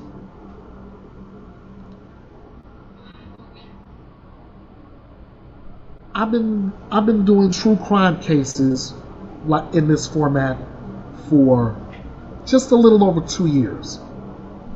And with each true crime case, I've also caught a lot of missing persons cases too, like Liliana's at the start. But there's 2 right now that I'm keeping an eye on, and I made a promise to keep their names and their faces out there because I want them found. I'm keeping their names and their faces out there because I want them found and I want them brought home safe and sound. Those names, one I mentioned earlier this evening, Elijah View. The other is practically taboo if you even say his name, but I'm going to say it anyway. Sebastian Wayne Drake Rogers. And if someone asks me why am I keeping the names out there, let me give you a couple of numbers. As of right now, Elijah View has been missing for 173 days, just over 5 months. Sebastian, a little bit closer, but still over 5 months, 168 days. And the worst part of it is, I can fill in the blank, asking where is Elijah, where is Sebastian? No one's talking. Meanwhile, a lot of my fellow true crime creators on YouTube here on YouTube are continuously investigating both cases. They're also locked in a moral battle because they're doing so, because they want the same thing, and they're getting hit up. They're getting hit up simply because others are trying to monetize it, and it ain't right. And to them, it ain't right. So I'm telling you right now, and I'm putting my own reputation on the line for this. I am keeping Elijah View and Sebastian Rogers' name out there. I've said it in the community page. I'm saying it live right here. I will continue to keep those names out there until they're found. If anybody wants to get at me, you got it. You got it. I'm giving you 6 ways to get in contact with me. Here I am on Facebook. Get at me. Here I am on X. Get at me. Here on YouTube, in the comment section or in the community section, get at me. On Instagram, get at me. On TikTok, yeah, get at me. Hit me up by email, get at me. Bottom line is, those names are staying out there until one way or the other they're found. And to turn a phrase from one of my favorite wrestlers, that's the bottom line, because the last Outlaw said so. And that's going to wrap it up for this edition of Bethea'S Byte Reloaded. I want to thank everybody for joining me. I want to thank the replay gang for watching this edition on replay. I will have this video linked everywhere I can until we can do this again next time. Same time, same place. So until then, be good to yourself, take care of yourself, take care of that mental health. Let's get these missing persons found and home safe and sound. And again, thank you all so much. This is the drama-free true crime destination. Your home for news without the drama. Your opinions matter. Lively debates are encouraged. Your voice is heard, and above all else, justice is served. You know what this is. It's Bethea'S Byte, and it's reloaded. I'm Ernest Bethea, the last Outlaw. Thank you, and until we do this again, you all know what to do. Bite this. Thanks for watching and joining me here at the drama-free true crime destination. Be sure to like, share, subscribe, and drop me a comment on this video. And be sure to follow Bethea'S Byte Reloaded all over social media. This is Bethea'S Byte, and it's reloaded.